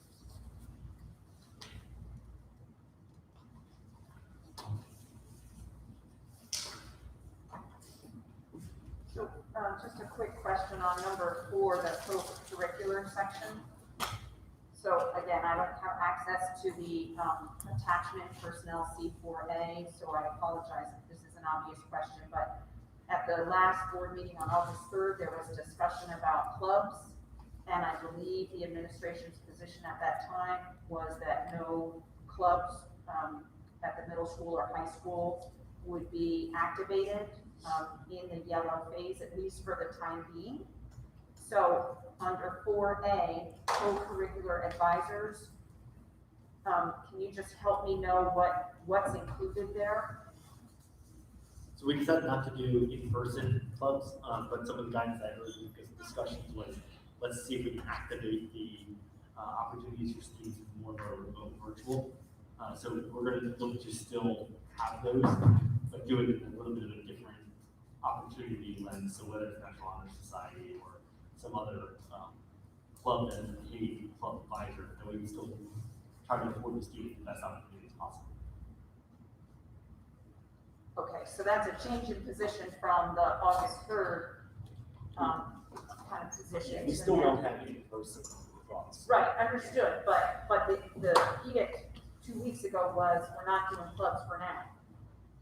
As of today, you're saying we are doing clubs, they'll be modified, they'll be virtual, but there is some expectation that middle school and high school students can expect to be engaged in some optional clubs, and that the advisors to those clubs will be expected to perform their paid role, guiding and advising those clubs. If it's a paid role, absolutely, there will be an expectation that you can do that.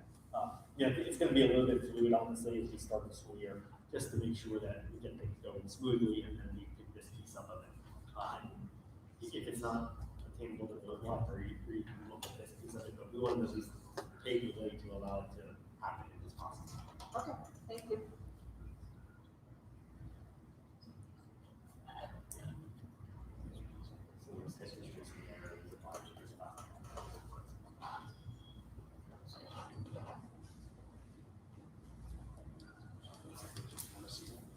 It's okay. Yeah, thank you, thank you. I would just ask the next board meeting if I could be supplied with a computer like we have been in the habit of doing. Yeah, we'll make sure we have hard copies for everyone Okay. as well. Yeah. Thank you. Yeah. Thanks, John. You're welcome.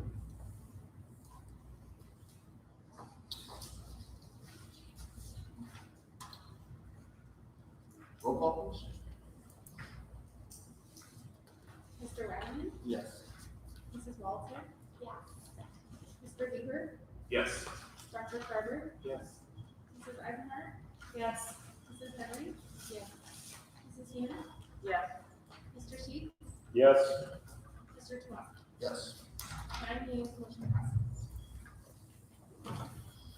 Moving to 5, other business.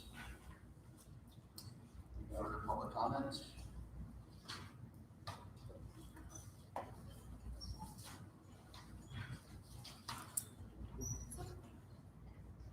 Any more comment? One thing that I just wanted to bring up, if it wasn't so late, I would say let's push for like some sort of direction on this, but just something I would like the board to think about, maybe something we can discuss during our next meeting. In the past, and when I say in the past, I'm talking about the way back past, I had brought up before about the possibility of live streaming or broadcasting our board meetings.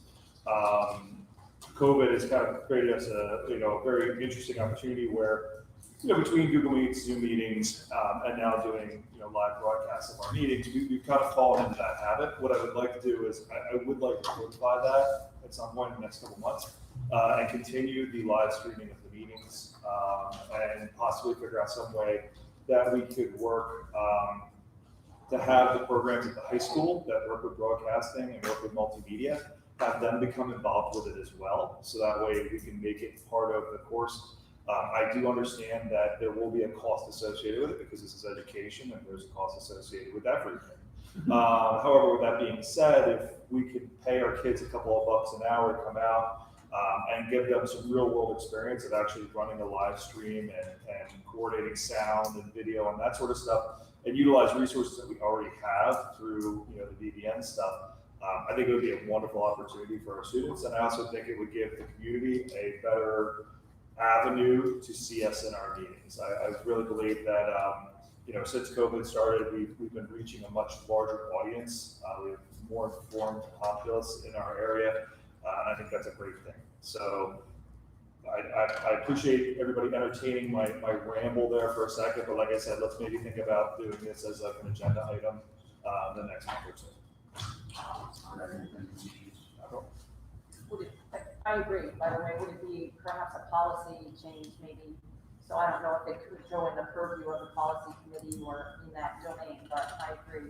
And I'm not frankly sure we have to pay the kids. It would be a great internship for community service type thing, but 100% support the recommendation and let's utilize the equipment and the talent that we have.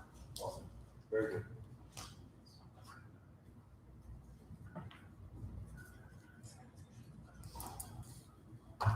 What else?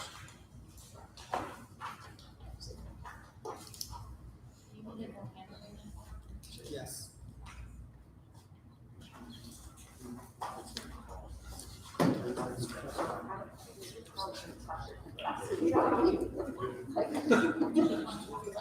Yeah. All right, wait a second. So, room 6 is adjournment. I need to announce that we did have a executive session preceding this meeting regarding property discussions and personnel. Any other comments?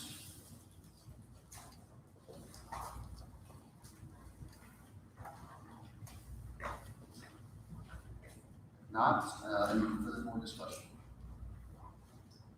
Okay. I'd like to make a motion to adjourn this meeting. So moved. Second. Adjournment is done. Peace.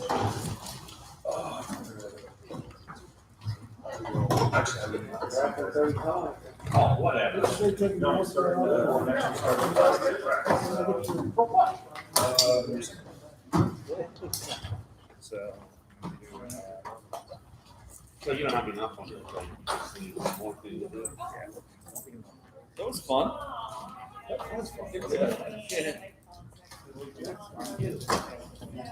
What a big career change, too. Two. Nicely done, Mr. Crosby. Yeah. Exotic music. Yeah.